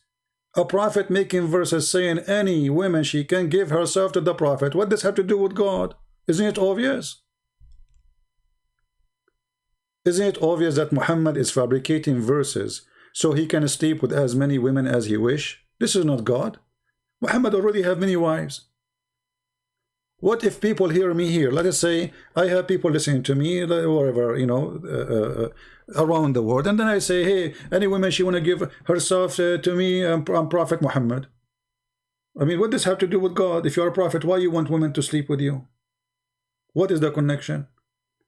So he cannot answer, and we showed him the reference. First he said it is fake. This is not, you know, our first sources is the Quran. Okay, but this is in the Quran. The Quran says any woman she give herself to the prophet so he can if her.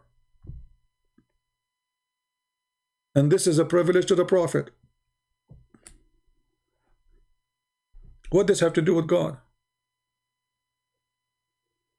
Any Muslim can tell me what is the connection between this and God? Why God, who is in heaven supposedly, he go to his office and he start counting how many women Muhammad he can sleep with. And then in the top of that, he encouraged women to offer themselves to the prophet for sex. And this is only a privilege to the prophet. Privilege. Isn't it obvious? All cult leaders, go search. All cult leaders around the world, they share one thing, or two things, let us say. Money and sex. They want to sleep with women who they are believe in them. And they want to have the money of the people who believe in them. And Muhammad have both. He wants your money and he wants your wife. Even if you go and read the interpretation, it says that if the prophet, his eyes fall into a woman, her husband, he must divorce her, so the husband, so Muhammad can have her immediately. What does this have to do with God?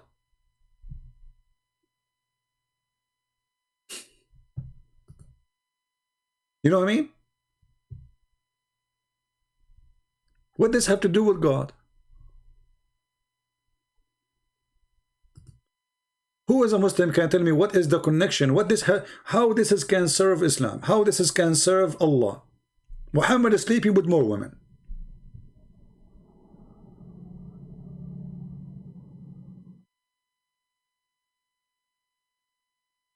Any Muhammadan? As you see, they speak Arabic, they don't speak Arabic, it doesn't matter. All of them, they run away.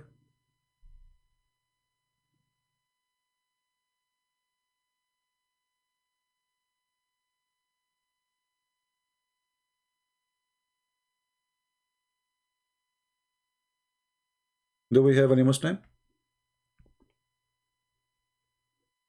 And the funny is, you know, like I told him, okay, go find a friend for you to translate. He says, I don't think you're translating. He don't, you know. They love to play victim. They love to play victim.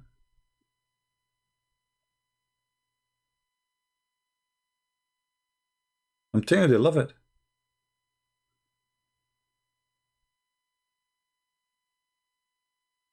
If we are Zakir Naik, hey, Zakir Naik, why Prophet he may receive those verses from Allah? Christian Prince, first of all, Prophet of Allah, be upon him, he was very horny. And he have a special desire. You hear what? He have a special desire. You mean a special desire? Exactly.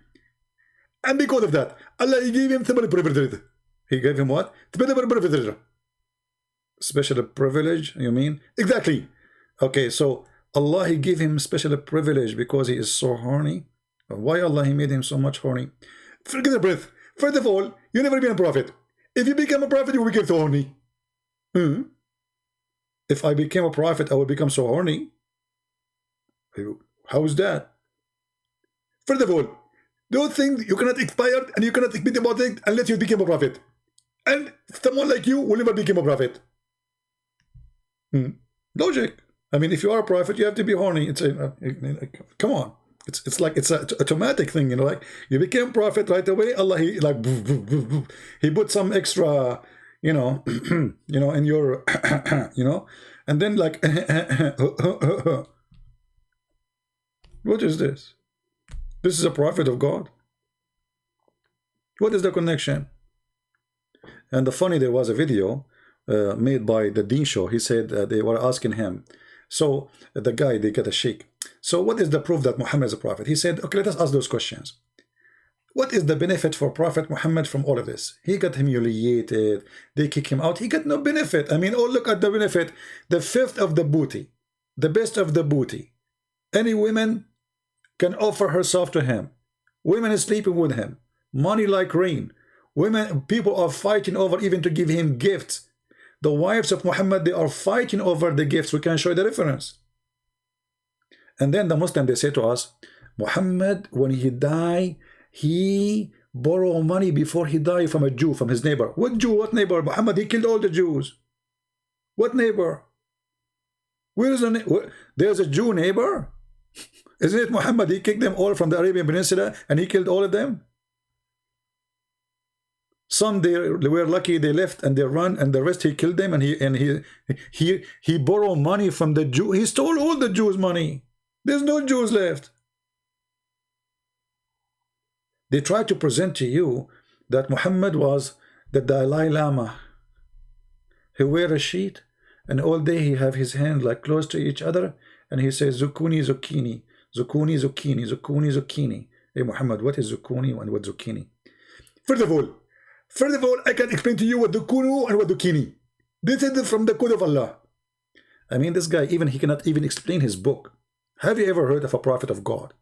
People ask him what this verse means, he do not know. Have you? A prophet of God. The second you ask him a question, he go in the coma. Bye bye, I have to go. Like Muhammad, you know. And the Jews, they used to make fun of him, by the way. Like, you know, they ask him about Dhul Qarnayn, the man with the two horn. Have you ever heard of a guy, his name is the guy with the two horn? Why, he's a cow? I mean, give him a name at least. What's his name? Muhammad did not know what his name. So the Jews, they ask him about a prophet, his name, the man with the two horn. And the Jews, they are making fun of him. Muhammad, he was not sure what to say. So he said, okay, I will answer you. And then the inspiration of Allah came. Muhammad, he went, he started asking people, and then he got some information, and then he come to them with those verses in chapter 18. And he said to the Jews, okay, and they ask you about Dhul Qarnayn, the guy with the two horn. Say, I shall recite to you something of his story. Okay. Verily, we established for him in earth, and we gave him the means of everything. This is his story now. And then, so he followed the way. What? Where is we? Where he live? Who is he? This is the story, how to start. He followed away. It's like, you know, guys, somebody asked me about Trump 3,000 years from now. And then I say to you, he have this, Mr. Trump, he used to have a Trump in his head. And then he followed away. And he found himself in Washington, D.C. At least in my story, there's Washington, D.C. Here. We never know where he go. Where does guy go? So he followed away until he reached the sitting place of the sun. He found where the sun set. You can't be serious. I mean, you know what? I'm traveling for the last 20 years trying to find where it's at. I could not find it. And look how easy it was for Zulkarnain. He kept going, driving, and then at that time they don't have driving. Come on, don't lie.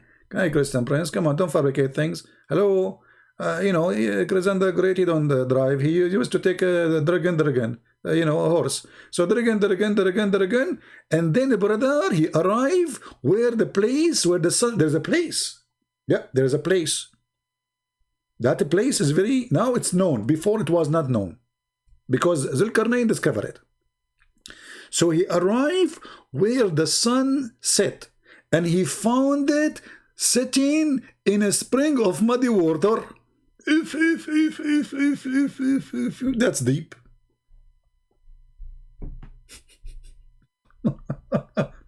And then the Muslims, they try to solve this problem. They say, brothers and sisters, here it's not Allah saying the sun set in a spring of muddy water. No, brother.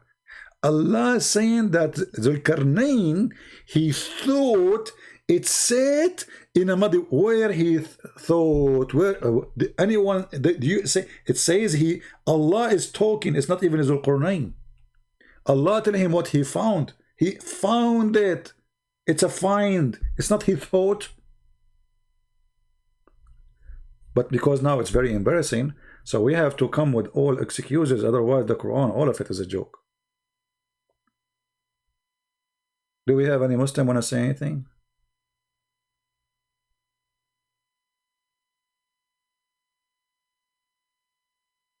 Somebody saying, Mustafa Karam, he's saying, CP, can you prove your religion to be true?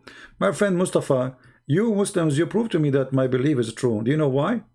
Because you're desperate trying to make me believe that my God is your God. If my religion is not true, so why you are desperate trying to say to me all the time, the same God, we worship the same God. So you see, we Christian, we say no, we don't worship the same God, which means you already in your heart, you believe that we have the true belief. Otherwise, you will not kiss my shoes asking me to believe and accept that the same God is our God. Correct, guys? It is the Muslims who chase us saying that we should believe that we have the same God. When we say no to them, no, we don't. If you think we don't have the same God, so why you are asking us, keep saying to us we believe the same, if we have the wrong belief, why you keep saying we have the same God? You see how silly those people are? Your question does not even match your belief. So when the Muslim, they say, oh, Christians, they corrupt their Bible. Okay, but then you say to them, your God is the same God as us. Stupid. Secondly, how we can corrupt our Bible if the Bible is sent by Allah? Are you saying to me, would it beat Allah? Are you saying that Allah, anyone can play with him? Isn't it the Quran says nobody can exchange or change the word of Allah? So when the Quran says no one can change the word of Allah, isn't all the word of Allah is the word of Allah, or only the Quran is the word of Allah? All those verses saying the same. Chapter 6 verse number 34, chapter 6 verse number 115, chapter 10 verse 64, chapter 18 verse 27. All of them saying that nobody can change the word of Allah. Is the gospel, the Injil is the word of Allah? The Muslim, they say yes. So how the Quran says nobody can change the word of Allah, and yet you Muslim, you say the gospel is changed? No change can there be in the word of Allah. Is that a false prophecy? Did Muhammad make a poo-poo here? Did Muhammad spoke foolishness when he say this? Because if the gospel is changed and nobody can change the word of Allah, then nobody can change the word of Allah. The word of Allah is whatever Allah he said. If the Torah is the word of Allah, and the Injil is the word of Allah, and the Quran is the word of Allah, that means nobody can change the word of Allah.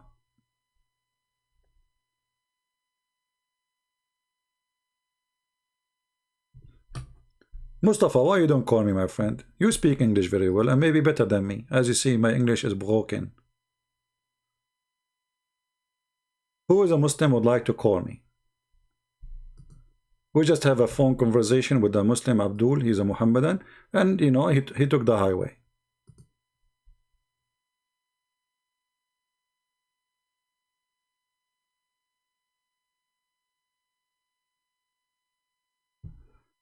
Yeah, and then the Muslim, they found Muhammad in the Bible. Moonlight, please don't spam the text, my friend. Even YouTube is blocking you. Guys, don't spam the text. Don't. Why you do that? Come on, don't spam. Just post it, and there's no need for 1,000 laughing things. Okay, there's hold, and then standard narrative holds, whatever, you know, easy.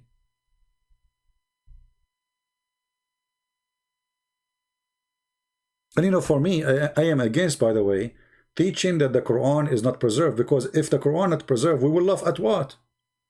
Right now we are laughing at the preserved Quran. If the Muslims agree the Quran is not preserved, we will laugh at what? Look, this is preserved, brother. You see this verse, brother? It's preserved 1 billion times. I agree. Look at this, how beautiful it is.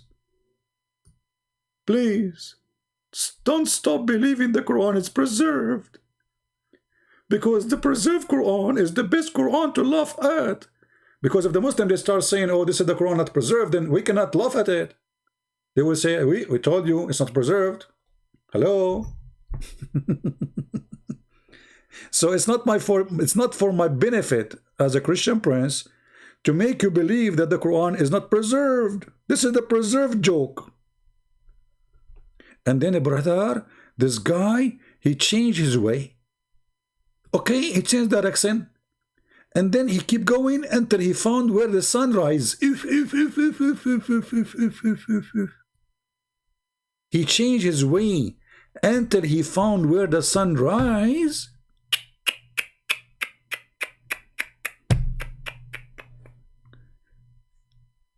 I never thought that this can happen to any man. Finally, there's a man. He was able to find where the sun rises, and he found it. He found what? The sun rising on a people whom Allah provide them no shelter. The Muslim, they say, this is the ozone.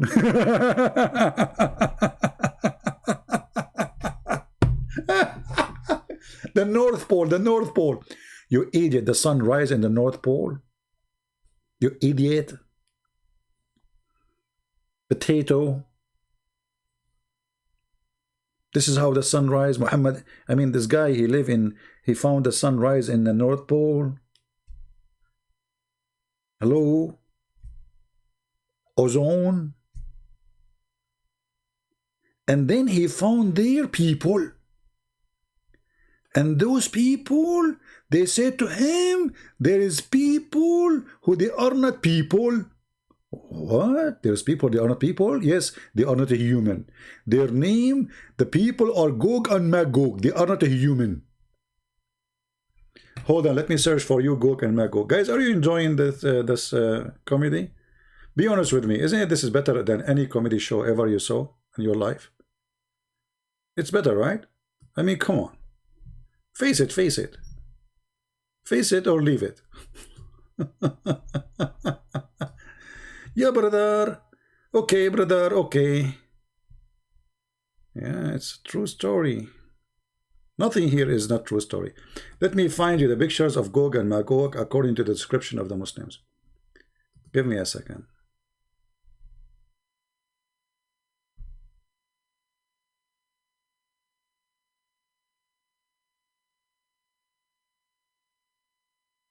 People of Gog and Magog, they are not a human.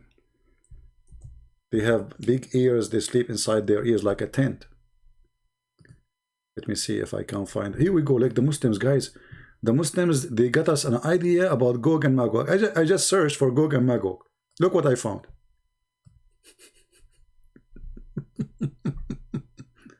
Let me put it for you on the screen, hold on. I mean, the Muslims, they have a very nice imagination. Brothers and sisters, let me introduce to you the people of Gog and Magog. Ta-da-da, ta-da-da, ta-da-da. Ta-da-da, ta-da-da, ta-da-da. Gog and Magog, Gog and Magog. And the prophet, he spoke about Gog and Magog, and he said that each one of them before he die, he will have 6 until he have 1,000 baby. So those guys, the one you don't like, hello, they are very good in boom boom.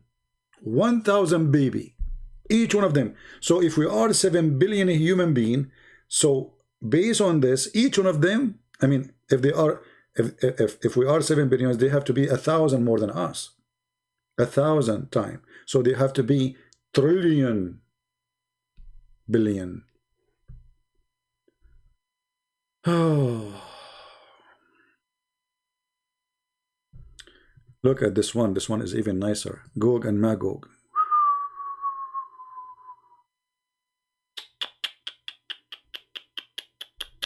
Oh, this one is even better. Oh boy. Man. And look, all the Muslim, you know, they put for you arrow, like here, look here. Come on, there is a rock, and there's the guy there. Obviously, we will look there. Do you need to put that arrow? Yeah, because they are slow. Look here, brother. Look here. I look at this one. I mean, all of this is Gog and Magog. Okay. So now, Alexander the Great, he built a dam between Gog and Magog and the mankind. Muslims, where we can find Gog and Magog? Where we can find them? Those who, the Prophet of Allah, Alexander, by the way, Alexander the Great, he was a bisexual. I mean, even this guy, they made him a prophet of Allah. And look, here the Muslim, they draw for you the dam. Look at that, look how the dam look like, man. Unbelievable. Look at this. This is what Zulqarnain he did. He built a dam made from iron and copper. Look, man, look. And that's it. People of Gog and Magog, they will try to burst through this dam, and every day they dig and they cannot get it through. Anyone knows why?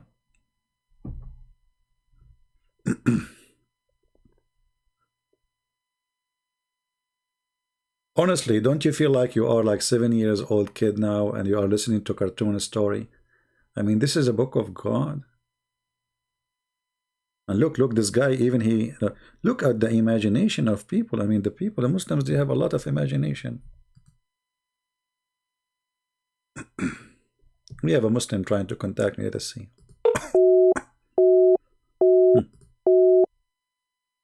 How I can contact you, and he is busy. All right. They are just trying to disturb me, you know, so I will not continue talking. It's okay. So, brother, he found those people, and those people, they told him, you know, okay, yeah, this is the story. Okay, sound like a monkey telling us a story. This is the story? Yes, brother, this is the story.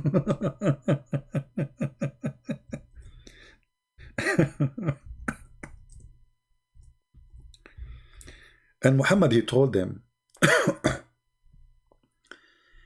that every day the people of Gog and Magog, who they are not human brothers and sisters, they try to open a hole in the wall. Every day, brother. And then after they dig until the night come, and then their leader, he said to them, okay, now we go back to sleep. Tomorrow we will continue. And then when they come back in the morning, they find the hole which they dig yesterday closed. And why it's closed? Because, brother, anyone remember? Let us see how many of you remember before I say. Why each time they dig in the wall, they come the second day and they found it, the hole is a clothing or closed. Anyone remember? What was the reason? What is the logical reason? Why each time almost they are out, almost. They are digging, and then it's nighttime. And then they come in the morning and they found all the wall is blocked again. Anyone remember why?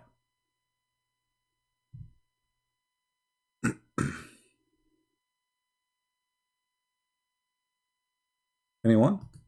Who knows why? All right, here we go.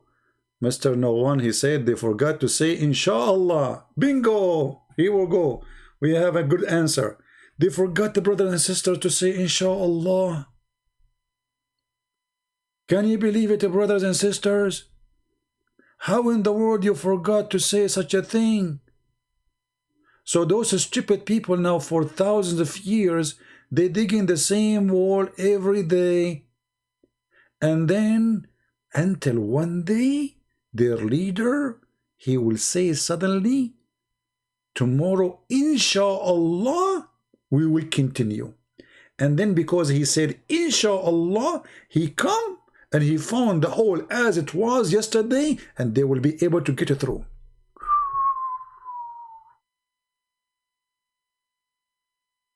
Do you see what Inshallah can do?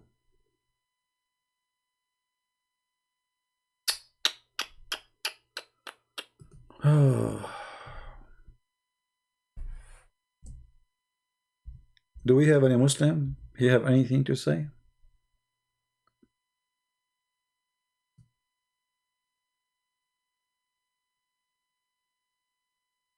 Anyone? And you know, once the Prophet, he woke up in Mecca and his head was red.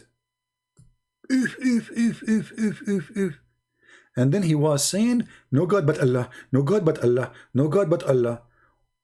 You know, damn to the West, you know, so the damn to the Arab, damn to the Arab, damn to the Arab.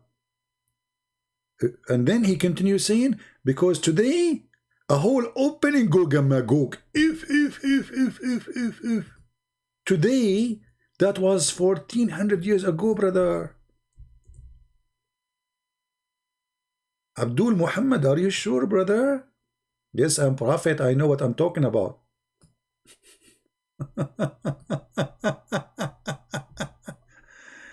Unbelievable. Stupidity is amazing. isn't it?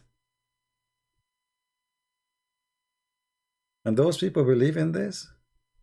Yes, they believe in this. Let me find you the reference. Man, this is happened 1400 years ago. The prophet got up from his sleep with the flushed red face, like going crazy, you know, and he said, none has the right to be worshipped but Allah. None has the right to be worshipped but Allah. We to the Arab, we to the Arab, from the great evil that is nearly approaching them. Today, this is the today news, like not yesterday, today, a gap has been made in the wall of Gog and Magog, like this. And then he opened his fingers.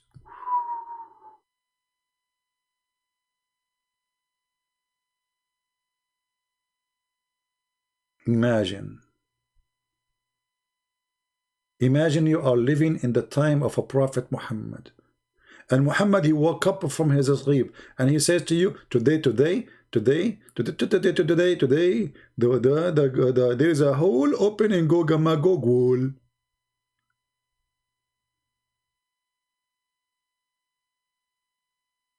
It's hard to express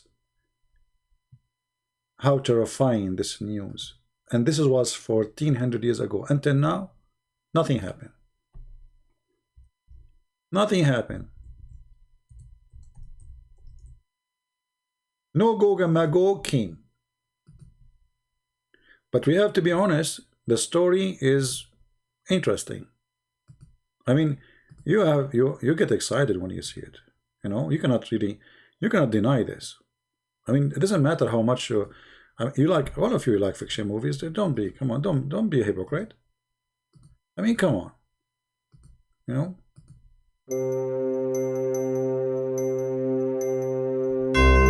Gog,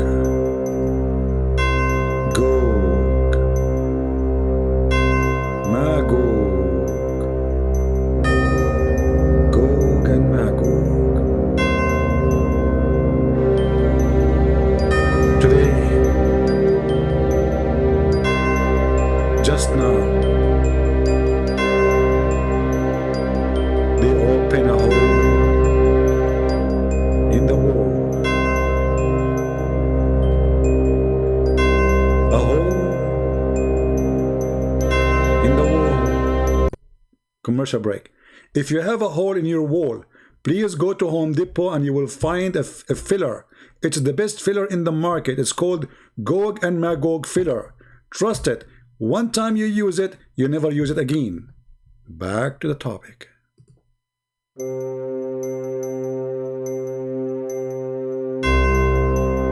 Gog and Magog.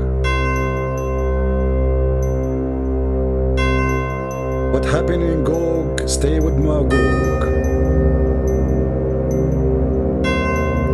If Gog said no, Magog say yes. What do you know about Gog and Magog?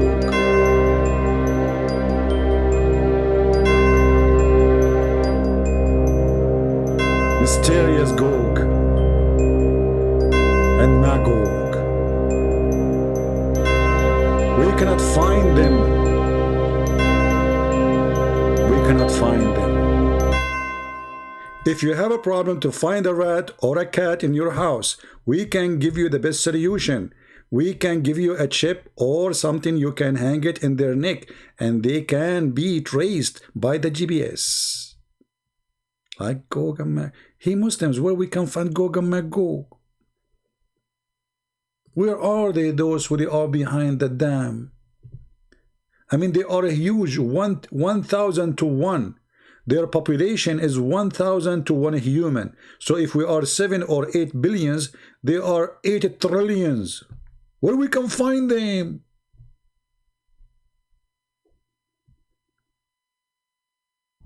By the way, I have a commercial, you know. special request, you know, because people, they are, you know, travel agency, they just contacted me and they heard about Gog and Magog, and they said that they found that there is they have a destination for people who like to go and Gog Magog, you know, who he. Look at this guy. The reason I cannot talk because I'm looking at this. What is that? This is Gog and Magog. I mean, what?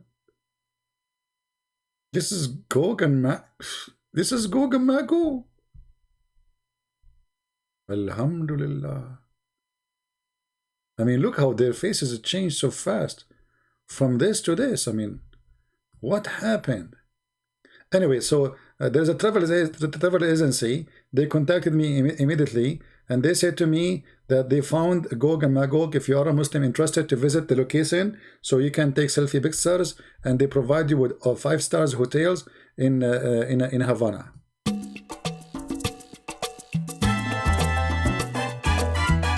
Find Gog and Magog. You can dance with them. Exactly. You can do samba as much as you wish. Yeah, you can take tequila with them. Yeah, take a beer. Take a beer as much as you want. Alhamdulillah. Impossible. What? Okay, the end of the commercial, sorry. I mean, the travel agency, they did not tell me there is the dance here. It's haram. But the Muslim, they love dancing. The Muslim, they grow beard in Mecca and they go dance. They dance in Thailand. They drunk. They sleep around. But in Mecca, they are holy. Yeah, but with Gog and Magog, what you will do? Where is the believers? Do we have any believers left?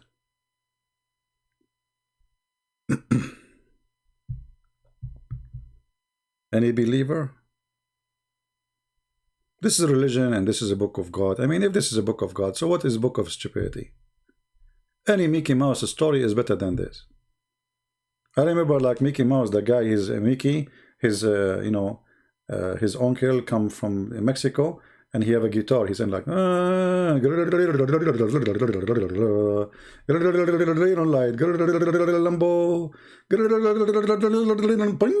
and then, you know, the mustache of sorry, the guitar line of Mickey, you know, broke from his guitar, so he take it from you know, the cat. Lambo. Okay, well, the story of Lambo is better than Gog and Magog. It's more convincing.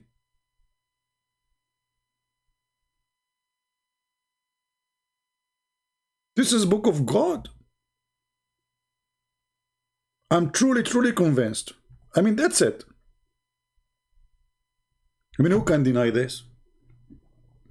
And what I like about the Muslims, when they make the graphic, they put for you an arrow, like, okay, this is Gog. So this is Gog. Okay? Maybe you did not notice. They are making you see that this is Gog, and the other one is Magog.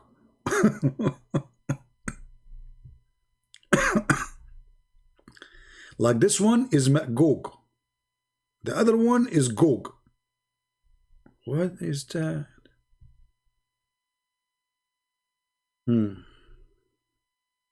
Muslim kid, they want to play games.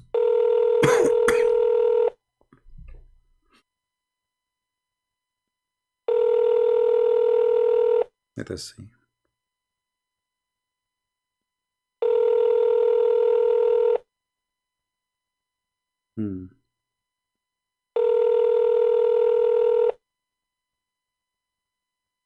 Okay, he's not answering. He's a kid. Do we have any brave Muslim want to call us?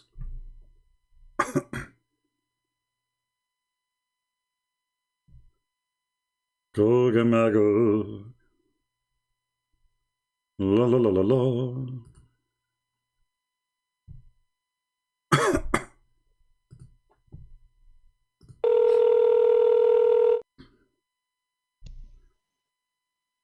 Hello. Yes, my friend, you are live on air. What do you like to say to us? Go ahead. Hello? Hello. Yes, we hear you. You are live on air. What do you like to say to us? You are a Muslim, right?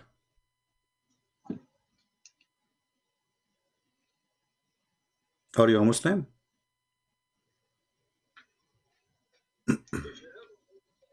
Hello? Maybe you don't hear me. Hello?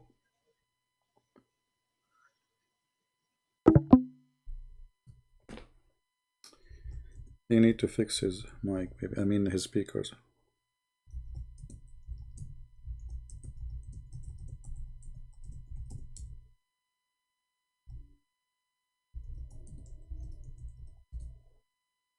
All right, we told him to fix his speaker so he can call me back.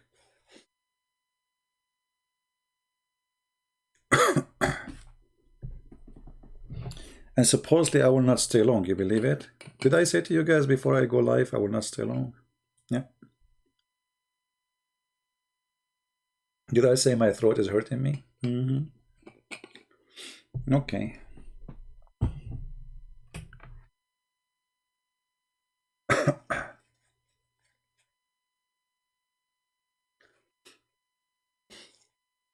And even my nose is running. I mean, English is funny, man. I mean, how in the world the English people, they come with this? His nose is running. I mean, Gog and Magog's story is more acceptable from a running nose. How your nose can run? And you say Muhammad only have stupid stories. Here we go. This English. His nose is running. First time I heard it, like, his nose is running. But his nose is there.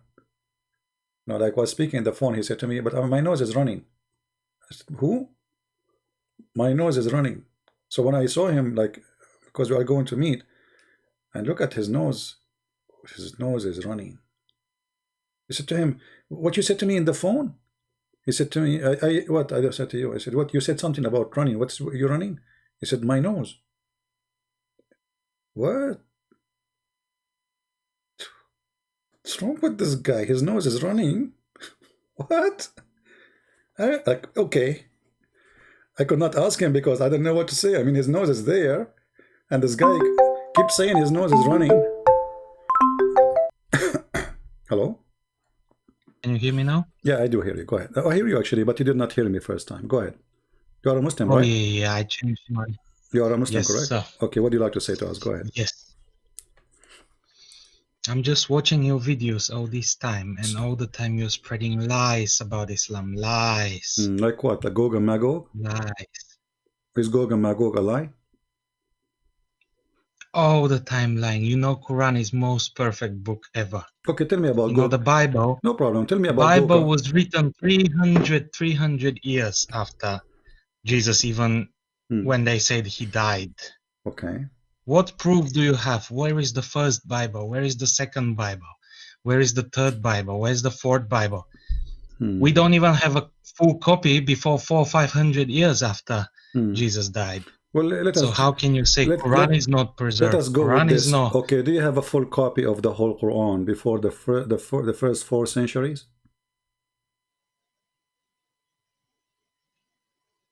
Do you have a full copy? But we're not. Do you have a full copy? You see, I'm going with you now. Do you have a full copy dated to before the 4th century?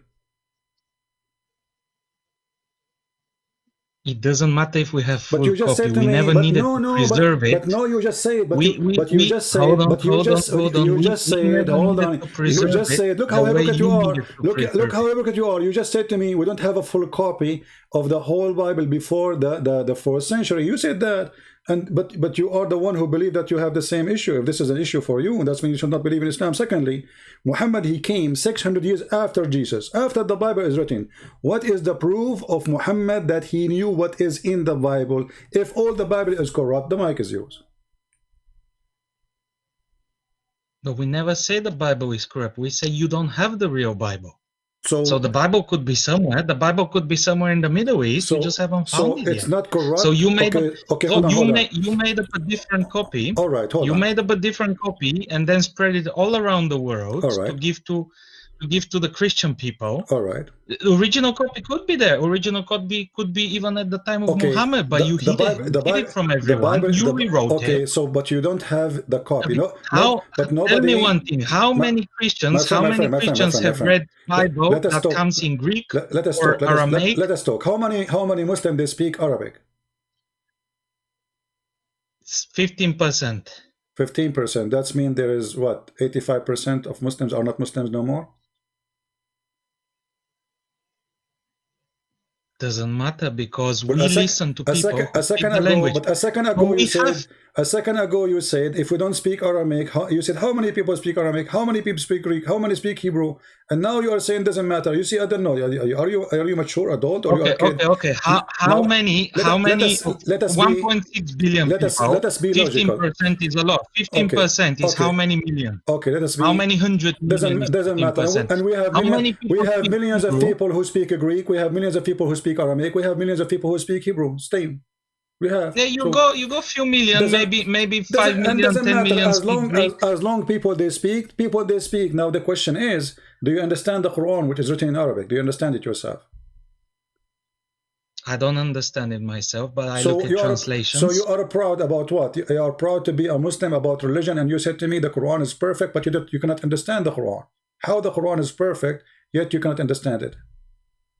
Because we can trust our scholars. You cannot trust your Okay, scholars. as long you trust your scholar. Look at what they are doing. Look at what they are doing. The church is doing in every country. As long you trust And West. as long you trust your scholars, is the anti-Muslim? Of course, look, even the Quran tells you that only Allah can understand the true meaning of the Quran, but the very well versed people, the knowledgeable people, they will understand as well parts of it. That's a false interpretation. So that's how the Quran works. My friend, you are ignorant, and the verse doesn't say that. Why you are lying? The verse says only Allah knows what the Quran mean, and the one who have knowledge, they say we believe. They don't understand. The one who have knowledge is the one who say. Because we believe. Okay, He shows us the. But you just said. But you just lied, and you say that the scholars they knew when the Quran says only Allah knows, and those who have knowledge they say we believe. So in order to have a knowledge in Islam, it's just you have to believe. What kind of religion this religion is? How you can be a scholar if just by saying I believe? How that make you a scholar? And what kind of book? Only Allah knows what it's mean. Don't you think this is stupid? So Okay. Let's say Bible. Obviously, Bible is more clearly written because it's a newer creation. It's created for the masses. It's created to lie to the masses. But obviously, you're gonna put lots of love in it. But isn't it the Quran? Lots of nice things in it. Nice story. Make it. Hold on. Yeah. You Muslim, you say, and even Yasser Qadi, he said that the earliest Bible goes back to the 60 years after Christ. The earliest Quran you Muslims have goes back to 400 years after Muhammad. The earliest recitation you have is coming from Hafs, and Hafs according to Muslims is a fraud. So where is your Quran? The Quran says inna alayna jam'uhu wa qur'anuhu. Allah, he says, I am going to collect the Quran and I will recite the Quran. Did Allah collect the Quran? Yes. Where? Isn't it Uthman? He collected the Quran and he burned the other Quran. So it doesn't matter what man does to the Quran because no, Allah it does matter. It does matter. It doesn't matter. Isn't it the Quran says? It doesn't matter whether no. they burn it, whether they sink it in the Nile. It doesn't matter. It doesn't matter what the Egyptian government does. I thought Saudi government does because I thought you at Muslims, the end we will be left with the original Quran. Listen, you don't have original Quran. You just say it doesn't matter. They burn it. So where is the original? If there was original, it's burned. And I'm asking you now, why he burned it? Okay. Why he burned it? Okay. Why he maybe that's Allah's way of. Maybe that's Allah's way of preserving it. I don't know. I don't know how Allah thinks. Allah, why Uthman is a messenger of Allah? Well, he doesn't need to be, but Allah can take control of anyone at any point. His power is endless. But if he wants to use Quran, one of the, if he wants to use the people to fix the Quran for himself, my friend, the Quran says Allah will hold on. Listen. Are you saying to me that Allah is Uthman? Because the Quran says Allah will collect the Quran, not Uthman. Yes, but Allah can take control of any human being at any time. He can do everything with a human being. Yeah, but Allah, he says, I will collect the book, not Uthman. Yeah, but he doesn't say how. He doesn't say how. It's He still say, Allah. Look, still if he no. possesses So you, Uthman is Allah. So me now, if I have my own Quran, then I am Allah too. It's Allah who made me do it. I mean, this is a joke. Where is Muhammad then? So what Muhammad doing? Where is the book of Muhammad?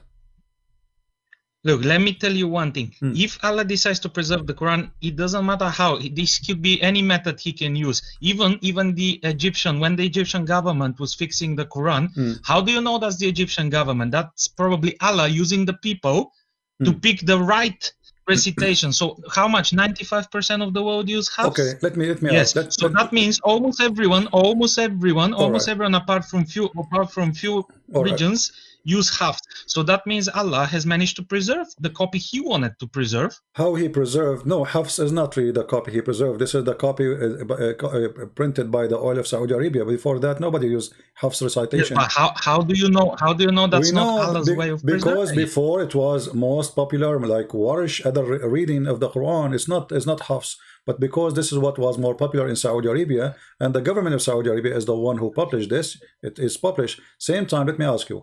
Do Allah allow people to write the books by their hands?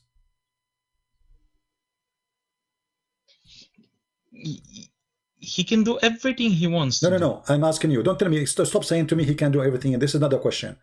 Do Allah allow you? It is the question. It is the question because you're saying there is something he cannot do or he cannot allow. This is not the question. I'm asking you. Are you allowed as a Muslim to write the book by your hand? The book of Allah. Look, if I grab an empty Musaf and I start writing, Allah will correct my hand. So I cannot make mistake. Really? Are you sure? Are you sure? Yes. Are you sure? Yes. Okay, well, I'm going now to play for you a video, and this video have recitation of the Quran, and you just said you don't know Arabic. So how you can correct it? How Allah can correct it? How Allah can correct you? You don't know even Arabic. I don't need to know it. If Allah takes control of my hand when I'm writing, He will fix it, isn't it? Okay, did Allah? It's as simple as that. Did Allah take control of Muhammad writing? He took control of what he was saying, isn't it? Okay, that's wonderful. So the one who took control of Muhammad of what he is saying is Allah. So when Muhammad he bowed down and he recited the satanic verses, was Allah in control or Shaitan? No, but he fixed it. Allah was not in control of Muhammad all the time. Obviously, he only needed to take control when he was reciting verses. Okay, so that's mean Allah and Muhammad, they are, sorry, Shaitan and Allah controlling Muhammad, and you agreed.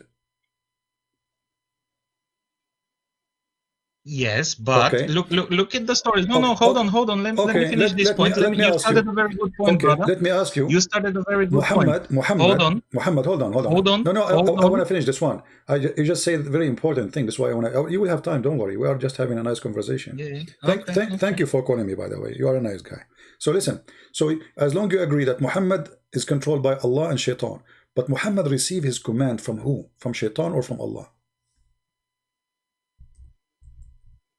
Well, look, he received commands from both, but Allah being the more powerful, Allah being more powerful, he fixed the rest, isn't it?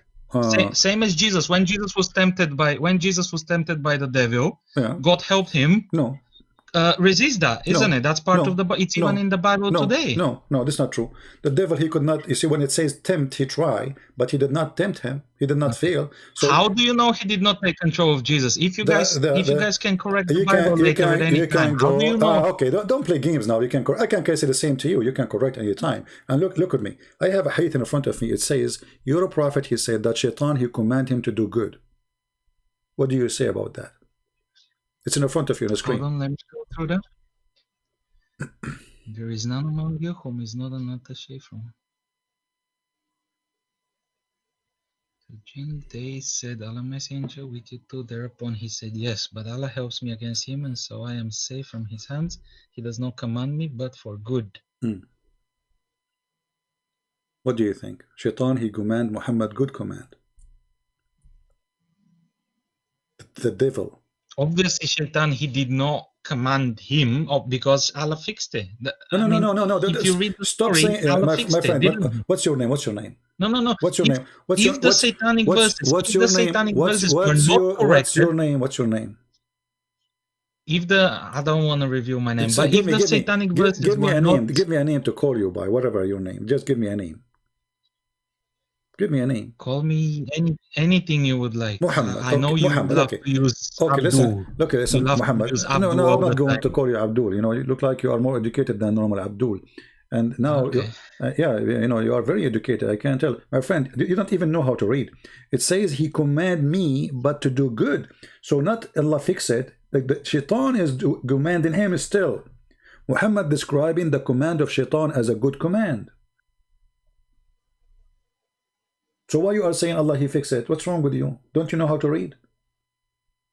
Did Muhammad say what you are saying, or you are fabricating things? He said, so, but he does not command me, but for good.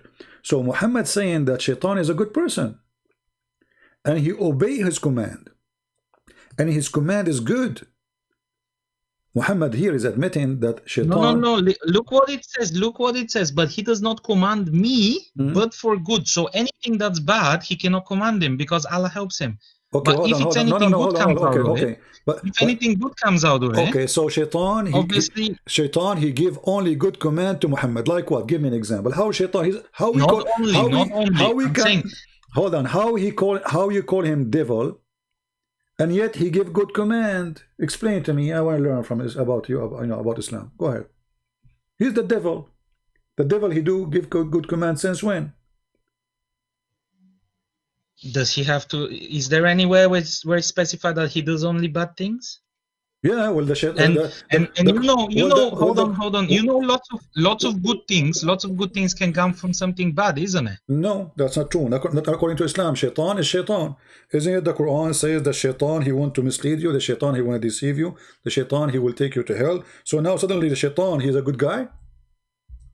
Oh, the I'm Quran. not saying he's good, but look, he does not command me, but for good. So anything good, he Allah might allow it to go through the gaps.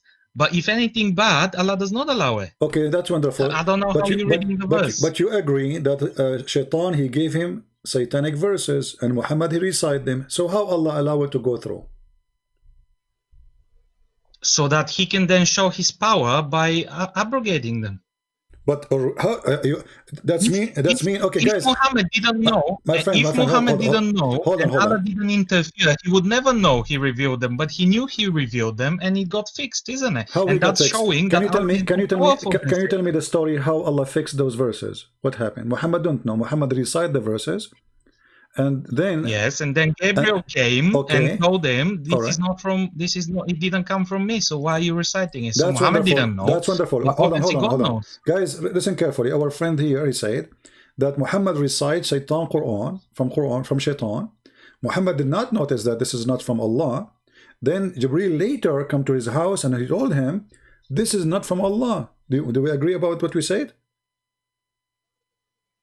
That's what you say. Yes. Okay. This is not from Allah. Yes. But so how a Muslim they say nobody can make Quran like Allah? Here we go. Muhammad, he received Quran from Shaitan, and he himself the prophet. Who can be better examine the Quran more than Muhammad himself? If I recite Quran now and you recite Quran, and then Muhammad in front of us, or we bring a sheikh, which one you choose? Muhammad, right? He's the prophet, correct? Which one will judge which one is Quran? Okay. So Muhammad now here he failed. He received Quran from the devil, and yet he did not figure out that this is not from Allah. Even the verse is saying bow down to the daughters of Allah. So how he did not notice? Why, he was drunk? But look, Muhammad was never a perfect person. He was not Jesus. Friend, Jesus was perfect. Not even. Okay, hold on, guys. Did you just say? Was a mortal man. Did you just say that Jesus is perfect? Of course, the Quran says he was the most righteous of all of them. Okay, so Muhammad was never the most. You're not righteous. You said perfect. Muhammad is not perfect. You said that. Jesus is perfect. Yes, that's correct. He was a man. If there is any man is perfect.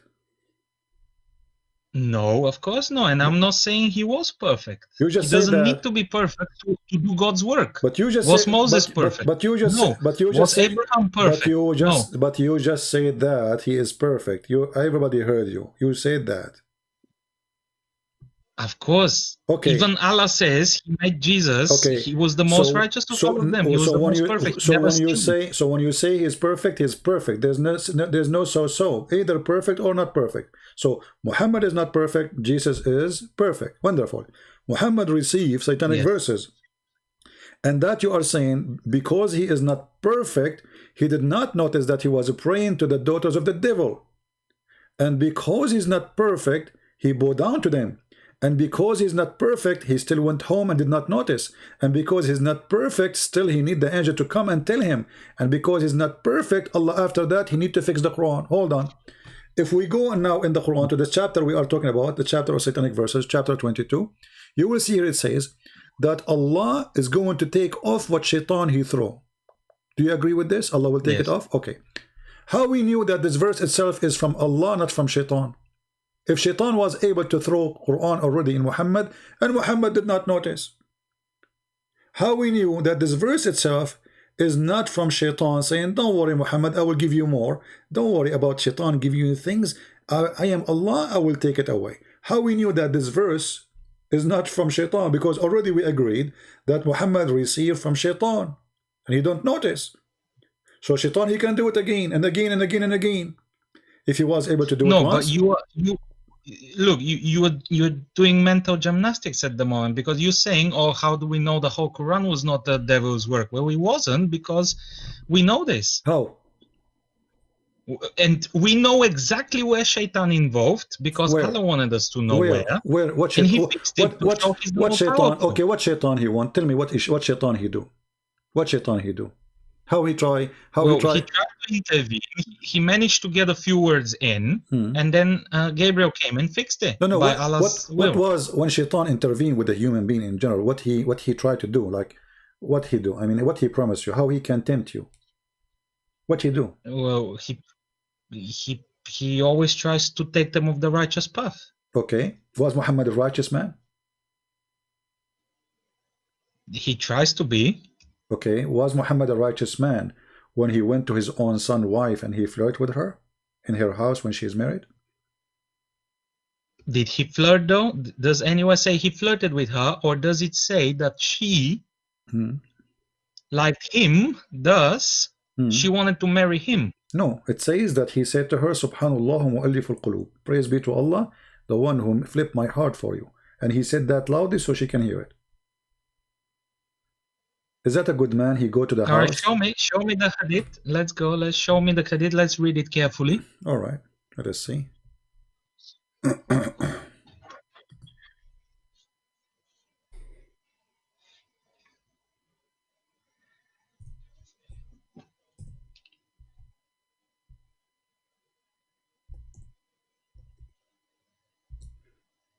Let us find the reference. Give me a second. Here we go. This is chapter Al-Ahzab, verse number 37, and this is the official government website of the Kingdom of Saudi Arabia. All right, I put it for you on the screen, and then you will see that when he went to his son, he found Zainab standing, and she was wearing very sexy clothes. It says here, read carefully. You don't know Arabic, but I will give you the link. You can use Google Translation. It says here, or you can give it to any Muslim who speak Arabic. So he went to Zayd seeking him, and then he found Zainab standing, and she was white and big and beautiful, and she is from the most perfect women of Quraysh. So she's so beautiful, you know. Okay, فهويها. So he fell in love with her. He fell in love with married women, and then he said, وقال سبحان الله مقلب القلوب فسمعت زينب بالتسبيح فذكرتها لزيد. So Zainab, she said what she heard what he said, and she told her husband. ففطن زيد, and then Zayd is oh, here we go. So now he knew that she's sleeping with him. So he went to Muhammad. He said, Ya Rasulullah, please let me divorce her. She is proud. she have a bad tongue. She hurt me with her tongue. And then Muhammad, look how hypocrite. A second ago he was in the house of the man flirting with the wife, and now he's saying to him, no, keep your wife for you, man. Keep your wife for you. It's in front of you. And this is what? Read. This is your Islamic tafsir al-Qurtubi, and this is the official government website of the Kingdom of Saudi Arabia. I will post the link in the chat. You can click and you can use Google Translation to translate. What kind of a prophet he go and do such a thing? This is the man you trust him with the Quran. This is the man you trust him with the ethic. This is the one you trust. Whatever he says to you is from God, and he is the good guy. He's not perfect, no problem, but here we go. I mean, this is very bad. First of all, he adopted this son. Imagine he changed the adoption just because he want to have the girl. He changed the adoption. He adopted the man for years, and suddenly, just because he saw this woman, he want her, he canceled the adoption law. He forbade people from adopting, and he right away the man he noticed, says here فَفَطِنَ زَيْد. So Zayd, he noticed, but what's happening? Obviously, she's cheating with him. You see here, the story doesn't say that they're sleeping together, but obviously they are working together in the same direction. And you are the one who just said to me, no, she like him and she want to marry him. You said that. So she is not a good woman. A good woman who is married to a man and they are not even in seeking divorce. She want to marry other man and he is his father. And then we find that Muhammad, he go to the house flirting with the wife when the husband is away. Be honest with me. If your father come to your house and he flirt with your wife and he said to her, my heart to flip for you, what you would do with your father? Be honest. Okay, first of all, he was an adopted son, so he's doesn't not matter. father. Even this is more ugly because you give when you adopt a son, and that's mean you give a word of honor. You just say that Muhammad have no honor. You just say that. Okay. Because if I adopt, can we not agree? Can we not agree that God, if He wills, He can use horrible men with bad flaws to do His will? So you are saying, and He always has. So you are saying Muhammad, Moses was not perfect. So you are saying Muhammad all of the previous prophets were not perfect. So you are saying to me Muhammad was a bad man? Well, he was the man for the job in the Middle East at that time. He was the man for the job, apparently. Okay, he is the man for the job. And what is the what is the job? What is the job of Muhammad? Look what the interpretation is saying. And if the prophet, his eyes fall into a woman, her husband must divorce her so he can have her immediately. Yeah. So why wouldn't God give a little bit of an incentive to his prophet so that he will get the job done? Oh, the incentive of the prophet is to give you women who they are married to other men just because you like them. This is incentive. This is bonus to Muhammad. Aha. I mean, what kind of logic this logic is? So if I go now to your house and I see your wife and I am a prophet, it's bonus for me. It's not your right to complain. This is not against Allah teaching. This is not against ethic. No, it's an incentive to the prophet. Why the incentive? Was it against Allah's teaching? What? Was it against Allah's teaching? Don't you Muslim says the Quran says Allah, he said to you when you go to visit somebody, put your head down, don't look at the women, don't this is against Allah teaching supposedly. Yes, and then what did he say? That if any woman looks at him, he can marry her. What woman look at her? He is the one flirting with her. I mean, she is married. What's wrong with you? She is married. You go to the house of the man. You have no honor. You have no honor if you go to a house of somebody, and especially you. Would I do it personally? I wouldn't do it personally. Why? Would I allow this to be done? Probably not. Why? Why you will not? If he was the man, why you will not do it? Hold on. If he was the man for the job, why? If he was strong, why you will not do it? Convey the message of No. to Wait. his people at that time. Wait, my friend. Why you will not do it? Are you saying you are better than Muhammad?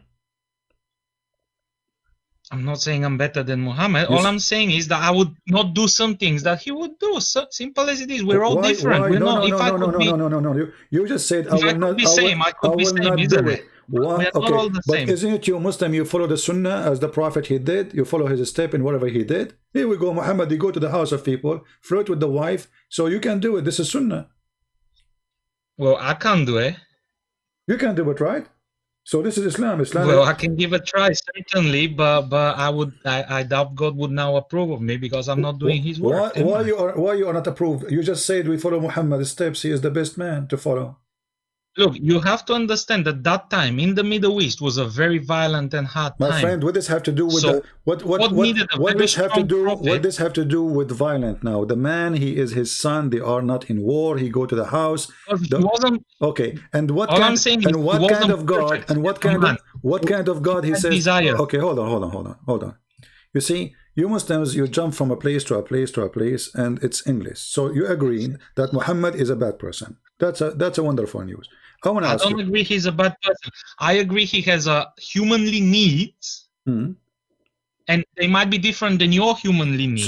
But he's got his own. So now I have a human need. So if I see a woman, I rape her. I say I have a human needs, right? Is that okay, right? Well, obviously not, because that's forbidden. No, it's not forbidden. Where it says it's forbidden for Islam to rape? Show me the verse in the Quran. Okay, hold on. I will give you 10 years. Actually, I will show you where it says you can rape.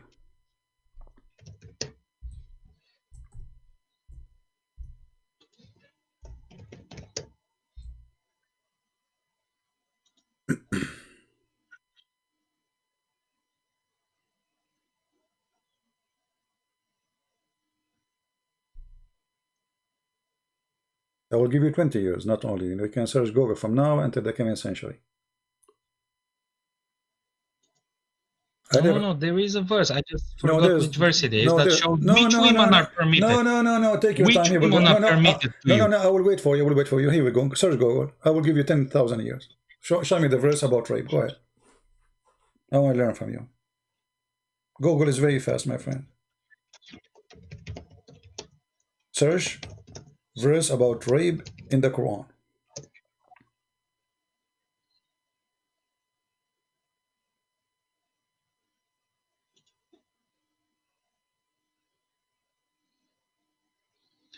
All right, Quran 4:24. 4:24. And also prohibited to you are all married women except those your right hand possess. This is a decree of Allah upon you.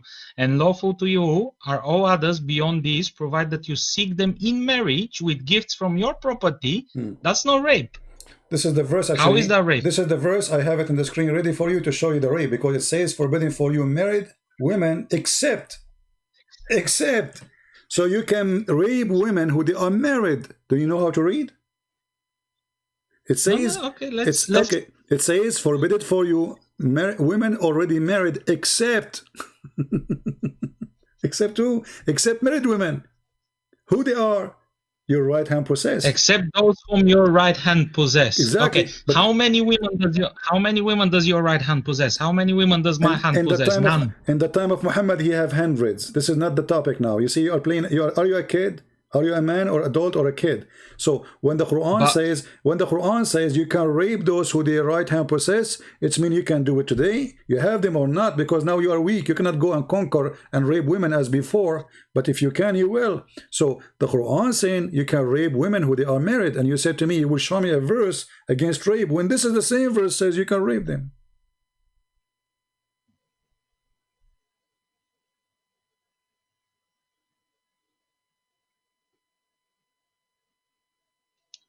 Well, look, because the Quran has built a better world, and that's Allah's plan for us. This is better world? We no longer possess any women. How this is better world? No, you do. This is an order for you, but now you cannot do it because you are weak. If the Muslims are the most powerful country in the world, you will do it. Not long time ago. If we're all the most powerful, there would be peace all around the world. Exactly. Because we would all follow this. Exactly. Peace. Everybody will be killed. The women, they will be raped like ISIS, right? Peace. By the way, I don't know, you speak about peace, you say if we have a peace. Isn't it the Quran forbid you from having peace? Well, if the whole world is Muslim, obviously we will have peace. So you will keep killing until nobody left not a Muslim, and then you will have peace, correct?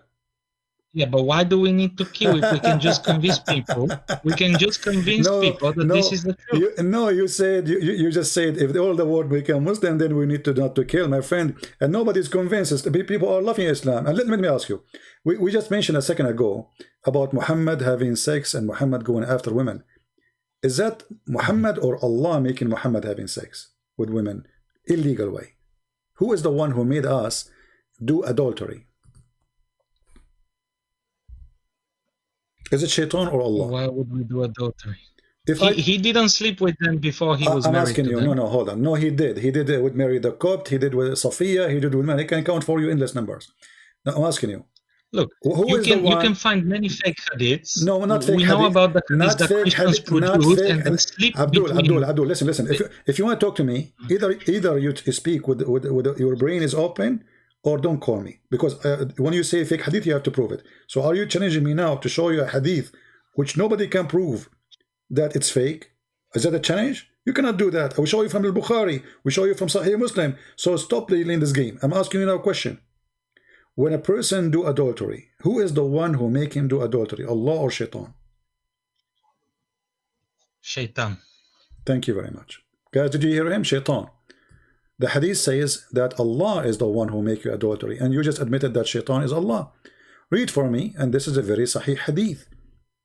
It says here, you read it, you know, your English is better than mine. Go ahead. Okay, put it on the screen. It's a little bit off screen, please. It is in the screen.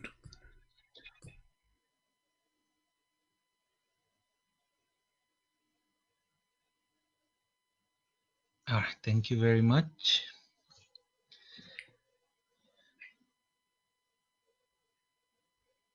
Go read, I want to hear it. Hadith is like verily Allah has fixed the very portion of adultery which a man will indulge in, and which he of necessity must commit. The adultery of the eye is the lustful look, and the adultery of the tongue is the licentious speech, the heart desires and yearns, which the parts may or may not put into effect. Okay, so what do you understand from that? I'm listening, go ahead. The men need to feel the necessity to do bad things, but Allah has fixed it. What fix it? No, it says, you see, I don't know, like, are you playing dumb now? Are you playing like you don't know English no more? It says, verily Allah has fixed the very portion of adultery. Who is the one who fixed the very portion of adultery, which a man he will indulge in? Who is the one who decide to you how much adultery you will do? Give me the name. Who is the one who decide how much adultery you will do? No, but obviously Shaitan is not fixing adultery. He's making people do it. This is not the question. You see, don't play. I don't have time for kids talk. I'm not a kid. I don't know how old are you. Be honest with me. Does it say Allah is the one who fixed the very portion of adultery, which means who is the one who decide how much adultery I do, you do, he do, she do? Does it say it is Allah who decide how much adultery we do for each one of us? Yes or no? Yes. Okay, but a second ago you said to me, Shaitan do that. So Allah is Shaitan. Because the one who made me do adultery is not Shaitan. It's Allah. When I asked you who is the one who make you do that, you said Shaitan without hesitation. Okay, now we find out that this is not from Shaitan. Shaitan is a good guy. He's a victim. Shaitan never do that. Allah is the real Shaitan in Islam. He is the one who made you do adultery. And he is the one who make you to do it as a must. You don't even have a choice to do or not.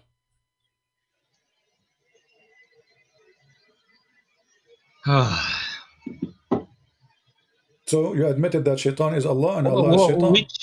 Which hadith is that? Can you show me if it's Sahih? Here we go. Sahih Muslim. Sahih Muslim 5657B, and I will post the link for you in the chat, so you can open it from your side and you can check it out. We don't make things up, my friend. Allah is Shaitan. There's no question. He is the one who make you do bad things, and then he blames Shaitan for the bad things you do, which in the fact it's Allah. He decide for you to do those things.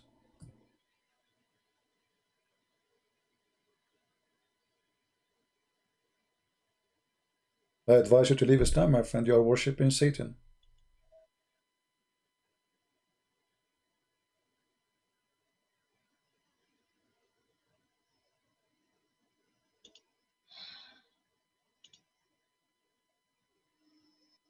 So how do we know?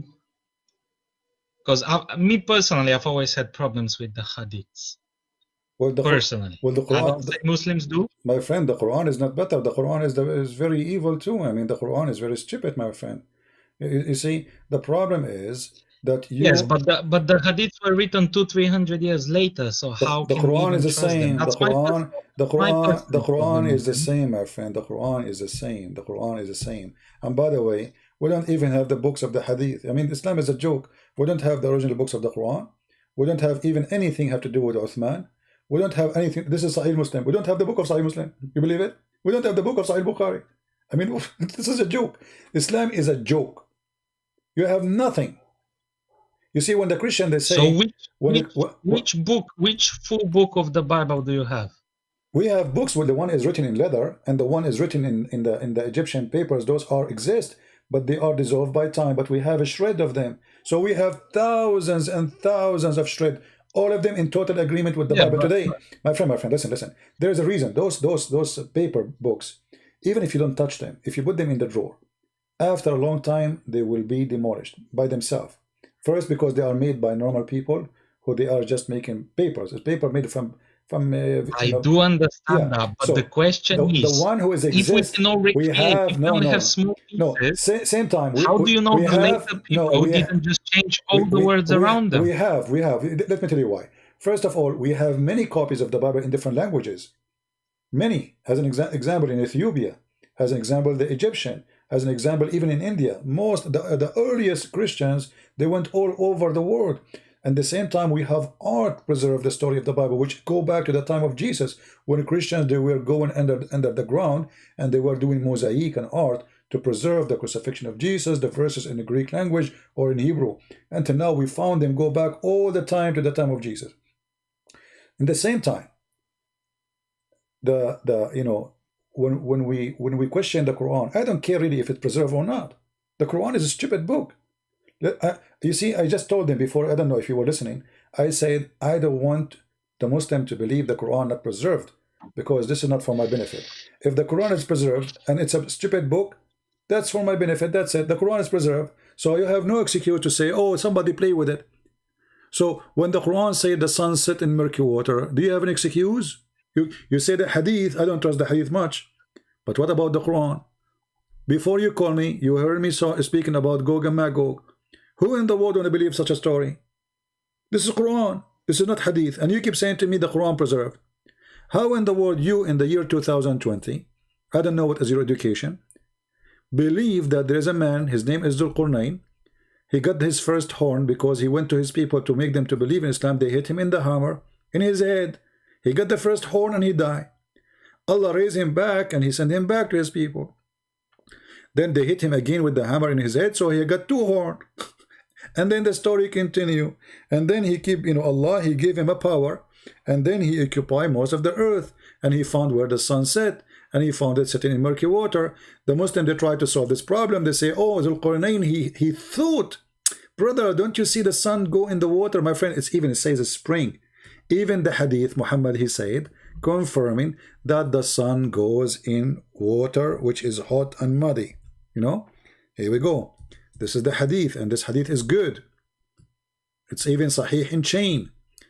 Narrated Abu Dharr, which means the father of the ants.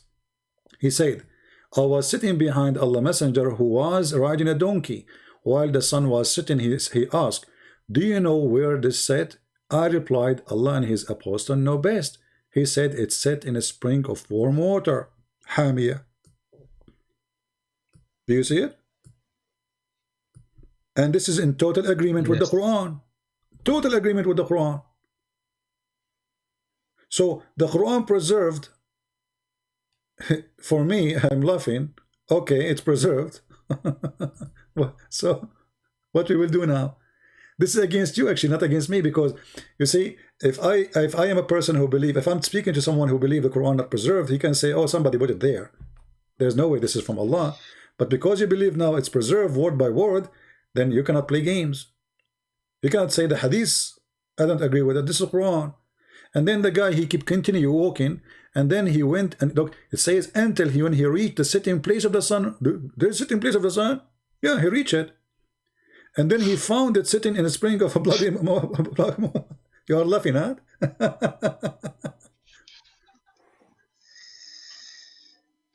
You got me here, to be honest. It's a difficult book to defend. Yeah. But maybe I need more knowledge. My Maybe friend, I'm the knowledge in deficient front in of you, I'm knowledge. helping you. I mean, you see, everything I'm saying to you, it's in front of you on the screen. This is your Muslim translation. This is your Quran. You are my witness. This is not my website. I have nothing to do with it. How this can be from God? If I am you, I will leave. This is, you know, my friend, you're smarter than this. This is not even good for kids. This is not good for cartoon. And then he go, and then what? You know, he found it in the muddy water, and then he continue, and then he changed his direction, and he followed another way in verse number 89, and then until when he came to the rising place of the sun. What is that? The sun rises everywhere. You don't need to go anywhere, just stay home. I mean, this is a joke. And then he found it rising on people whom we, Allah, had provided no shelter. This is supposed in Africa, you know, they have, you know, they are naked. And then, you know, we gave him all the mean to whatever to do. And then he followed another way. And then, brother, he found people, you know, like they are stupid. And they told him to build a dam between them and people of Gog and Magog. What do you think about Gog and Magog story? Do you like cartoon?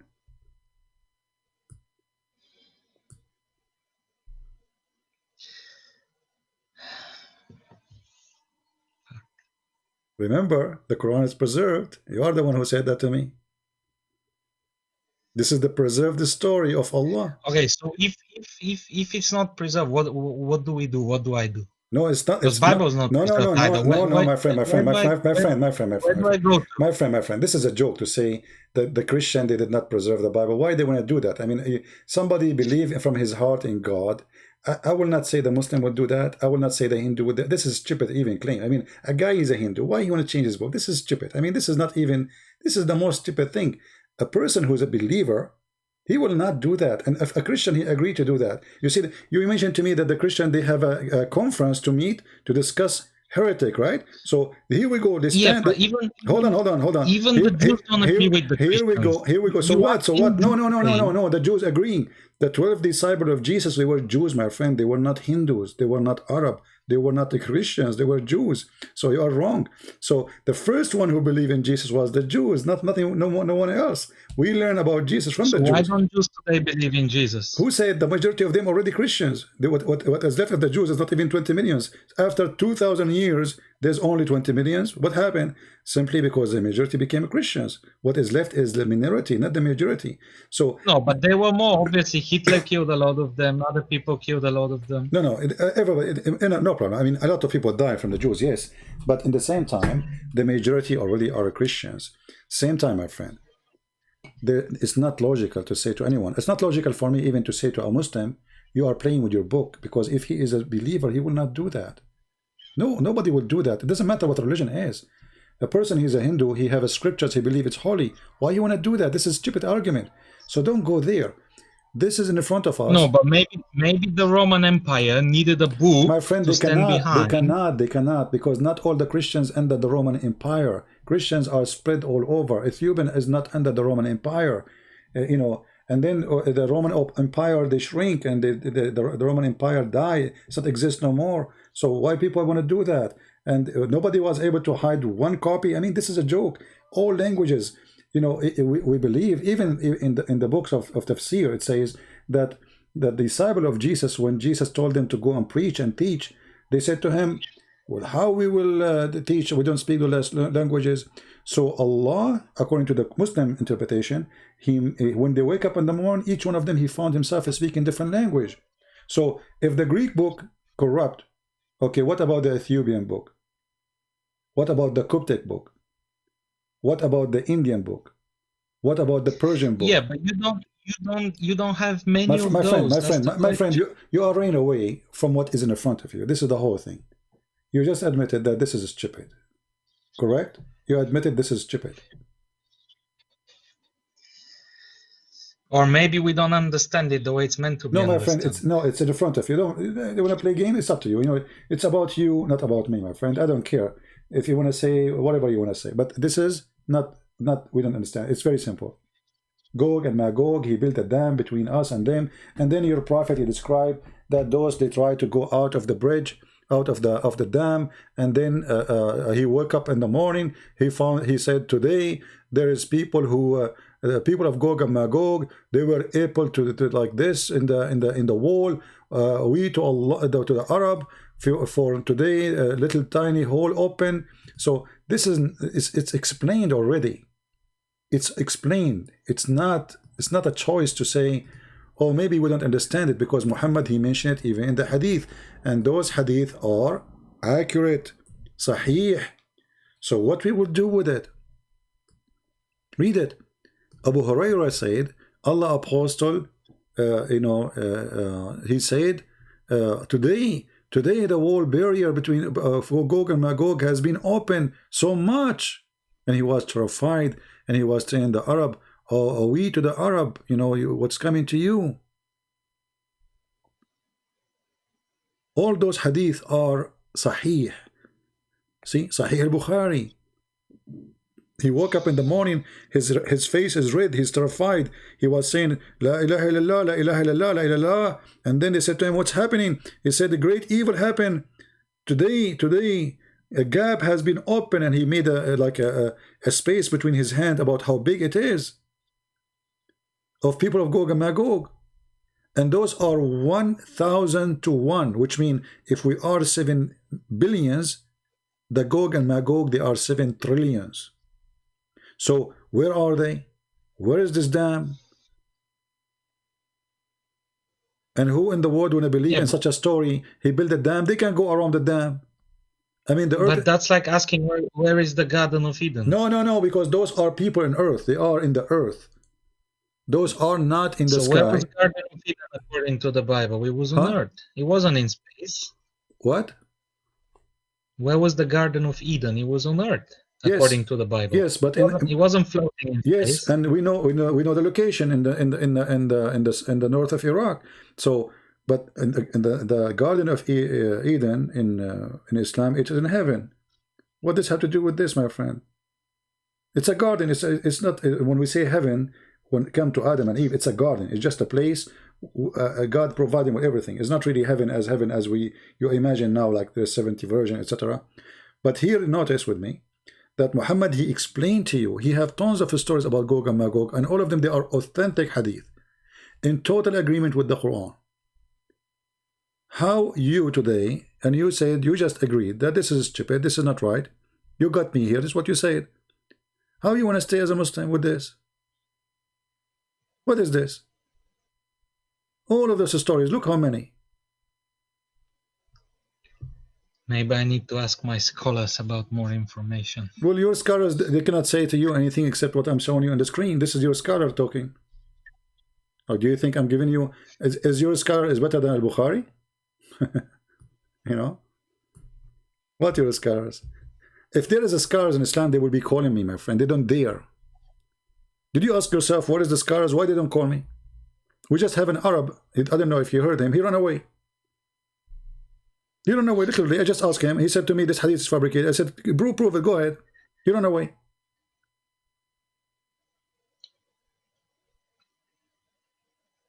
So what about the prophecy of Muhammad in the Bible? He's prophesied by Jesus. My friend. I mean, you Muslims are really crazy. A second ago, you are saying to me it's corrupted, the book is corrupted, and now you find him in the Bible. So if the Bible is corrupted, that means the prophecy is corrupted. Secondly, all those you call them prophecy are not true. Actually, the opposite. It says, like, I mean, it is really stupid. Did you even read what the Muslim, they say to you? Go and check the verses yourself. Read few verses before, few verses after, you will die laughing.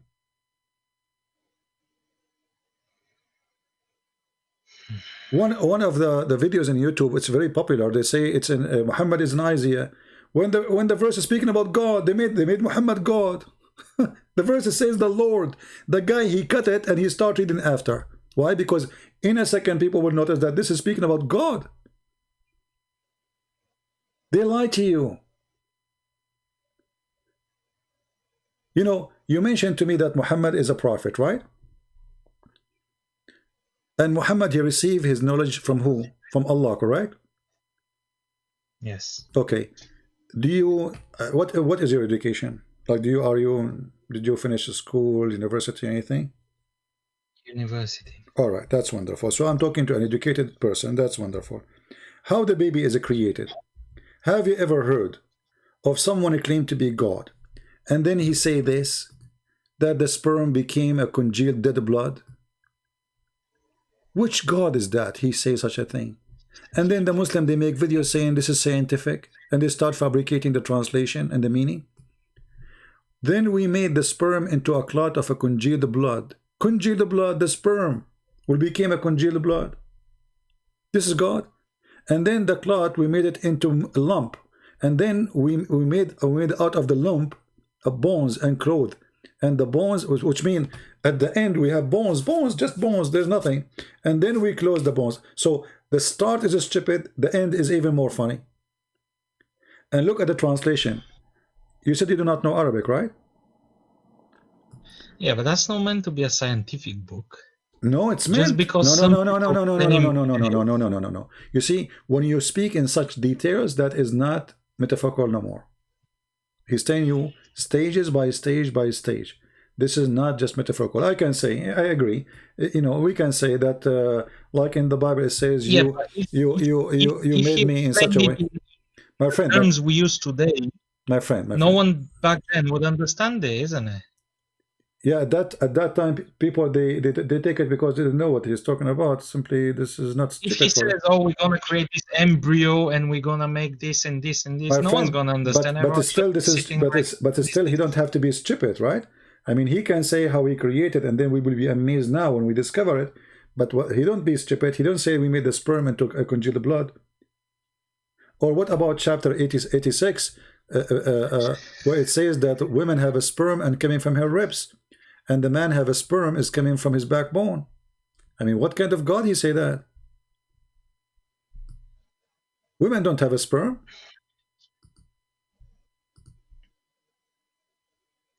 And the sperm of the man is not coming from the backbone. You can go right now and check in Ibn Kathir. He will say to you that this is meaning the sperm of the man coming from the backbone, and the sperm of the women, the water of the women, which is yellow, as Muhammad described it, coming in from the location of the necklace. This is what the word Tara'ib mean. It's a word used for women, ribs, specific location of the ribs, the top one. So how this can be God? So look, the sun set in murky water. He found where the sun set. He found where the sun rise. He found where next to it. He built Gog and Magog. A story of the cave people, which is funny and stupid. You know, it's a fiction story written by a Christian priest in Syria for the Christian youth. It's fiction. All the Christians, they knew that. So they, you know, he took it. He put it in the Quran.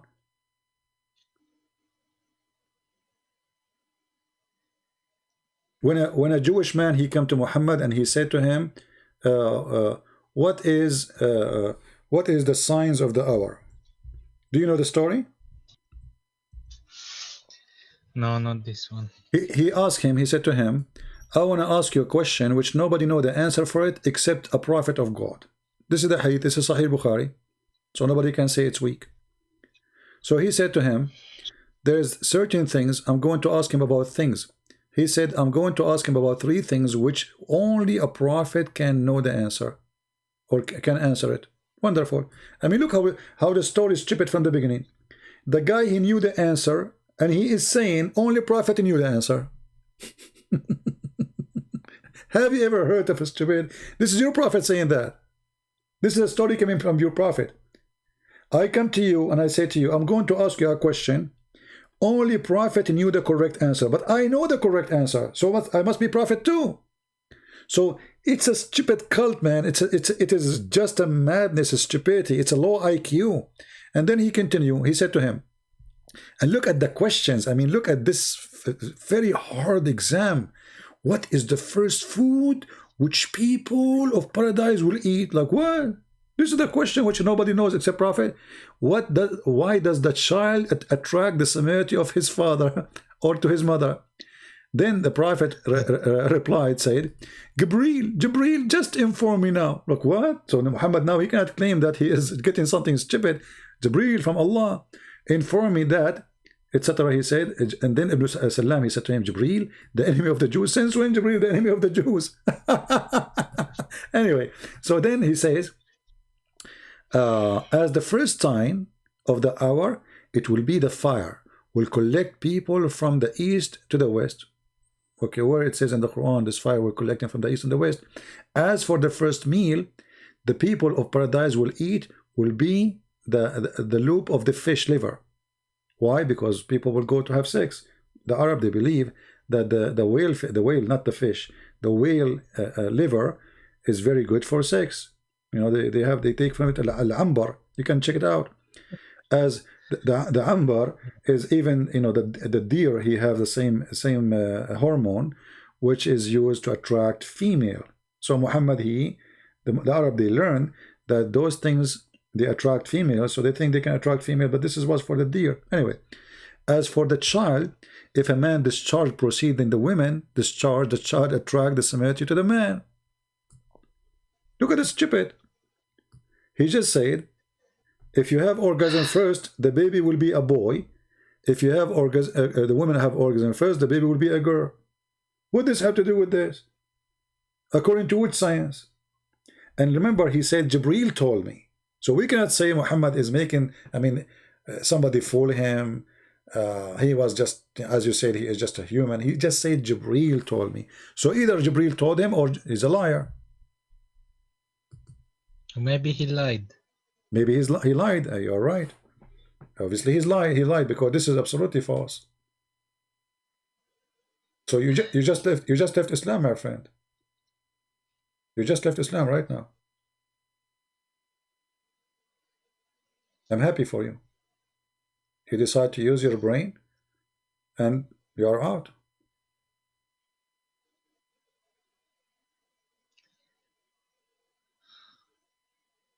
The second you use your brain, you are out of Islam, and now you are out of Islam. I'm really happy for you.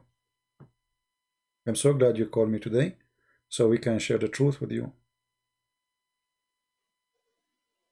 It's obvious this man is making... So what do I do with this? Okay, let's say Islam is false. What do I do with this? Well, you know, now you have to think. I mean, okay, Islam is false. I can invite you to believe in Jesus if you want, but first you have to clear yourself from all the dirt and the garbage of Muhammad, with my respect to you. You see, if we have a computer, have a virus, we cannot install a new clean software without formatting the virus. You have to clean yourself from the garbage of Muhammad. You have to believe in the Holy God. The Holy God is what Jesus, he brought to us. The Holy God is what Jesus taught us. If a man, he look at a woman and he wished to have her, he committed adultery.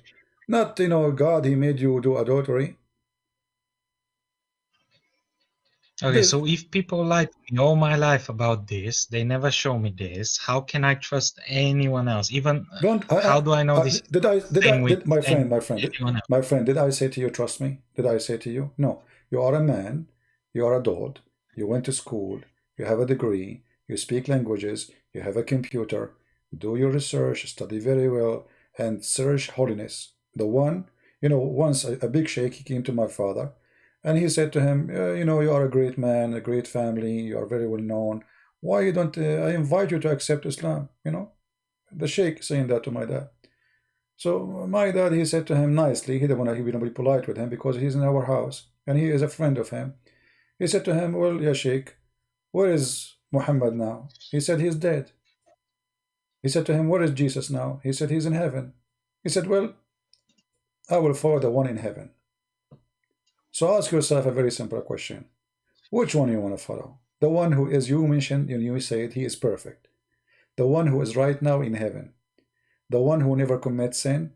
The one who taught holiness and he was holy. You see, I can say to you, be good, don't do that and do that. But I do sin. I have to admit, I do sin. You know, I'm not even close to claim to be anything good about me. You know, only God is good.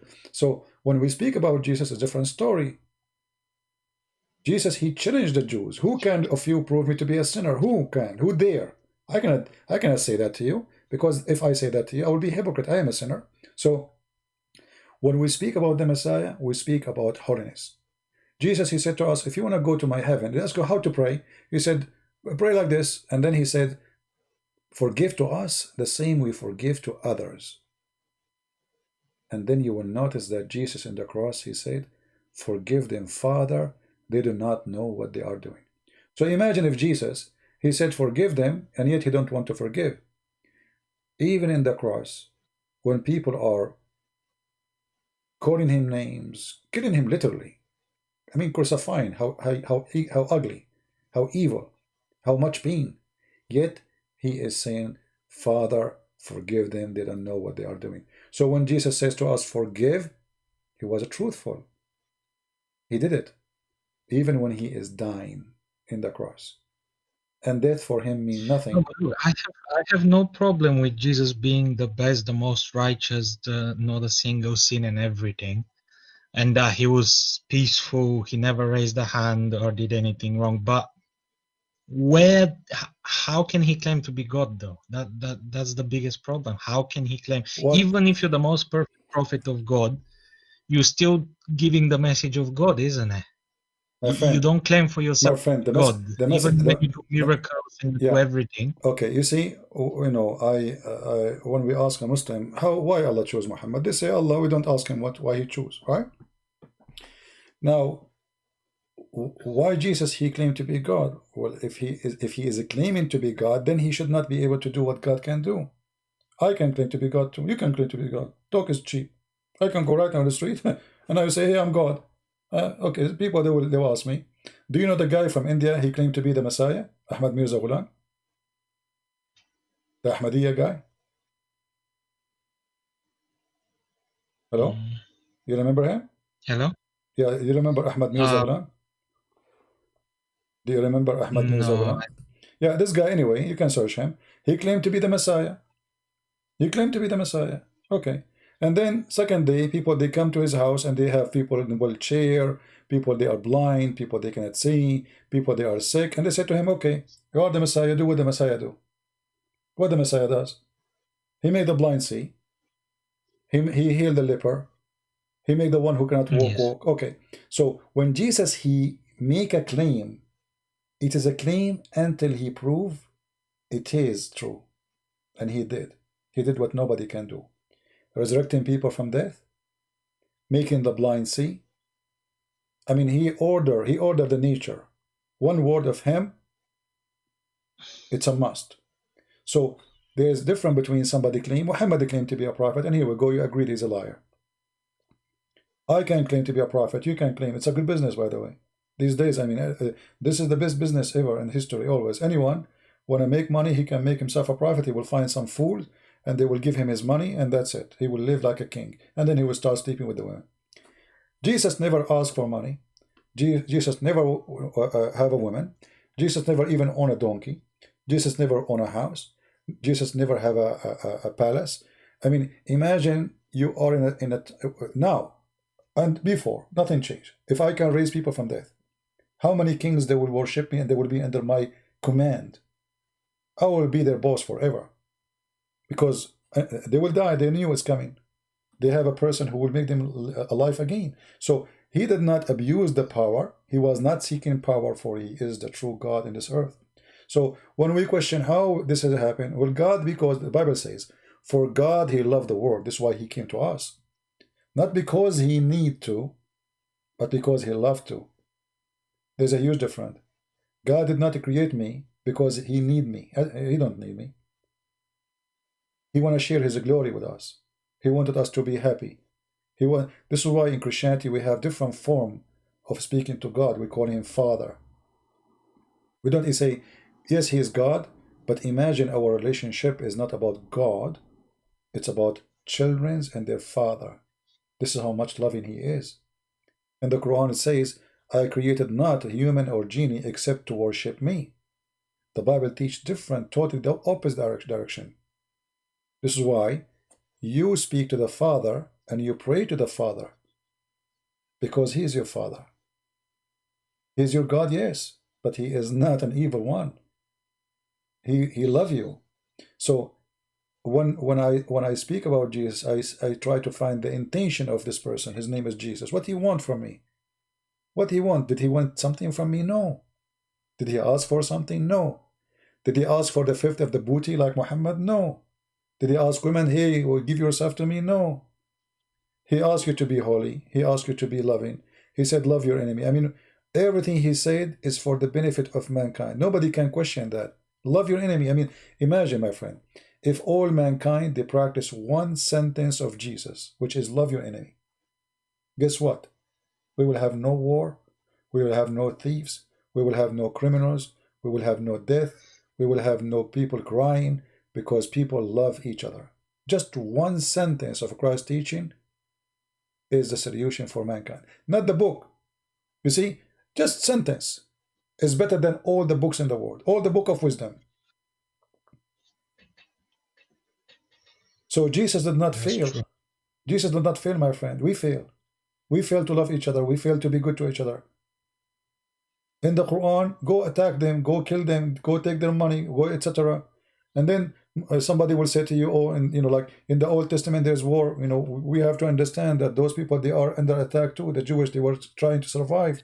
But Jesus, He wants us to take us to higher level. Everything was to prepare for the coming of Jesus, to the point where He can say, love your enemy. And still after 2,000 years, people don't want to listen.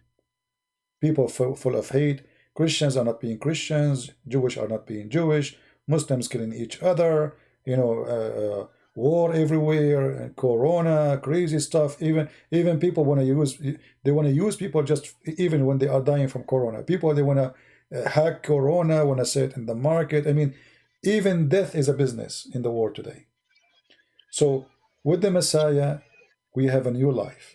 And I invite you, my friend. You are a smart person. I invite you to the best I have. His name is the Messiah. I invite you to accept Him as your Lord, as your Savior. And it's up to you. I will. You will. Do you accept the Messiah as your Savior? Yes. I mean to that. Hallelujah. A happiness today in the kingdom of God. We have our friends. Did you hear it, people? Praise the Lord. We have a child of God. He came back home. Don't think that Jesus is the winner. You are the winner. Don't think Christian Prince, he won a debate. I did not. You are the winner. I lost from my time, my friend, and you are the winner. I spend my night with you, but you are the winner. It's not me. And it's not the Messiah. It's you. I'm so happy for you. I say, and I pray that the Lord will bless you, bless your family. And if you need me to talk to them, I will be so happy to talk to them, and I will speak to them. I will promise you, I will speak to them very politely. Your parents, anyone you want. I will be happy. You can contact me anytime, and I will be happy to talk to them. And today, you are a new person. Today, you need to forget about all bad things you learned from Muhammad, all bad things you learned from this madness. You are a child of God, my friend. You are a loving person. You are a new person. Do you have a copy of the Do you have a copy of the Bible? Yes. All right. Well, I advise you to start reading from the book of John, and I want you to read. Let me tell you about how I read, and maybe I'm not telling you how to read, by the way. I'm saying to you how, let us take it from a brother of you. How I do things. Let us say. All right. I'm not going to teach you how to read, but when you read the Bible, don't read it as a story. Live the story. So you can imagine it. Imagine that Jesus is speaking. Imagine people they are around. Imagine people they are asking. Imagine Jesus is answering. And then you can live the story. And then you can observe it better. And you will find how amazing Christ's teaching is. Read, ask, learn. And the more you read, the more you will notice that you are learning more. Which means the same chapter, if I go right now, to John chapter 1. After all those years, how many times I did read it? If I start reading now and I sit alone, I will find something new. The Lord will inspire me. The Lord will open my eyes. So I pray the Lord will open your eyes and He will inspire you and He will teach you, not me. No man can teach, only God. And this is why we are listening to the word of the Lord, and He is the only teacher. He's the only master we have. It's not Peter who teaches us. It's not Paul who teaches us, as Muslims they say to you. We are following Jesus. We don't follow any man. The rest are just disciples, and you can be one of them. You can be disciple of the Lord and bring as many Muslims as you can. And the Lord will be so happy to have you. I will show them what you showed me. Contact me if they want to talk to me. If they don't want to go live, no problem. We can go on private. But if they want to go live, even better. And I promise you, I will speak to your family in a very respectful way. Even though it's very... My family is Christian. Your family is a Christian, so what happened? I guess I lost my way. Well, you are back, my friend. I'm so happy for you. Your family are saved, and today you are saved. Go tell your mom. Go. Tell your mom, hey, I became a Christian. I'm back. I'm back home. Let her cry and give you a hug. I'm sure she... Thank you for showing me all this. I'm so happy for you, my friend.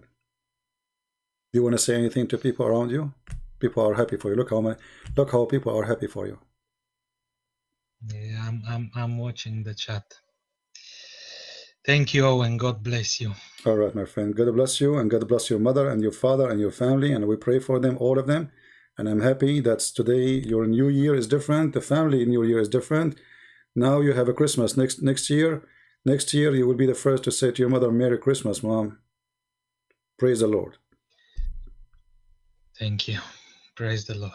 Thank you for calling. Take care. Good night. Bye-bye. Good night, brother. Good night.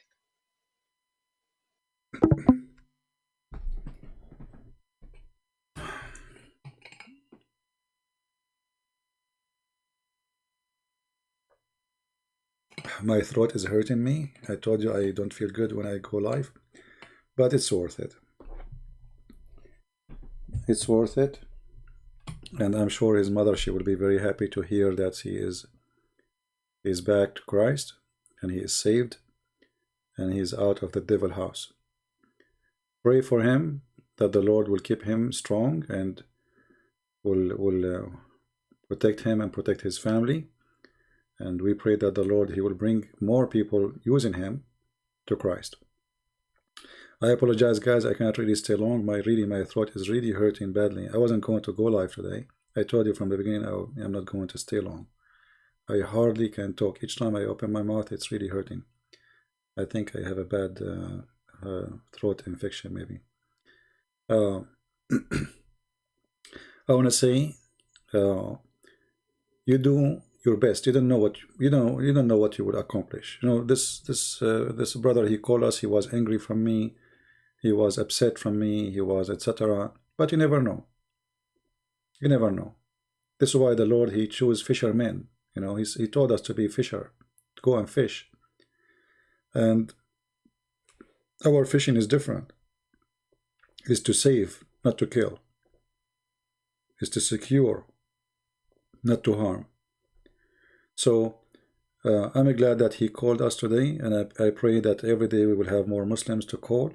They call us as Muslims, they hang up as a Christians. And this is not the first time happened. We have thousands of Muslims who left Islam watching our videos. Some they left on air, sometime in private because they don't want to speak about it. Sometime even I don't know about them and they say to me in the chat. So we are happy for everybody. And until we see you, if I am okay tomorrow, I will go live. Subscribe, join us. You can follow us in Patreon too, if you care. And until we see you soon again, I say may the Lord bless you, protect you, and keep you safe. And this is your brother Christian Prince. Wish you the best. And don't forget again to pray for our friend. We do not know his name. Pray for him. Doesn't matter who is he. We pray that he will be a light in his house and for people around. Thank you, and God bless you. Take care.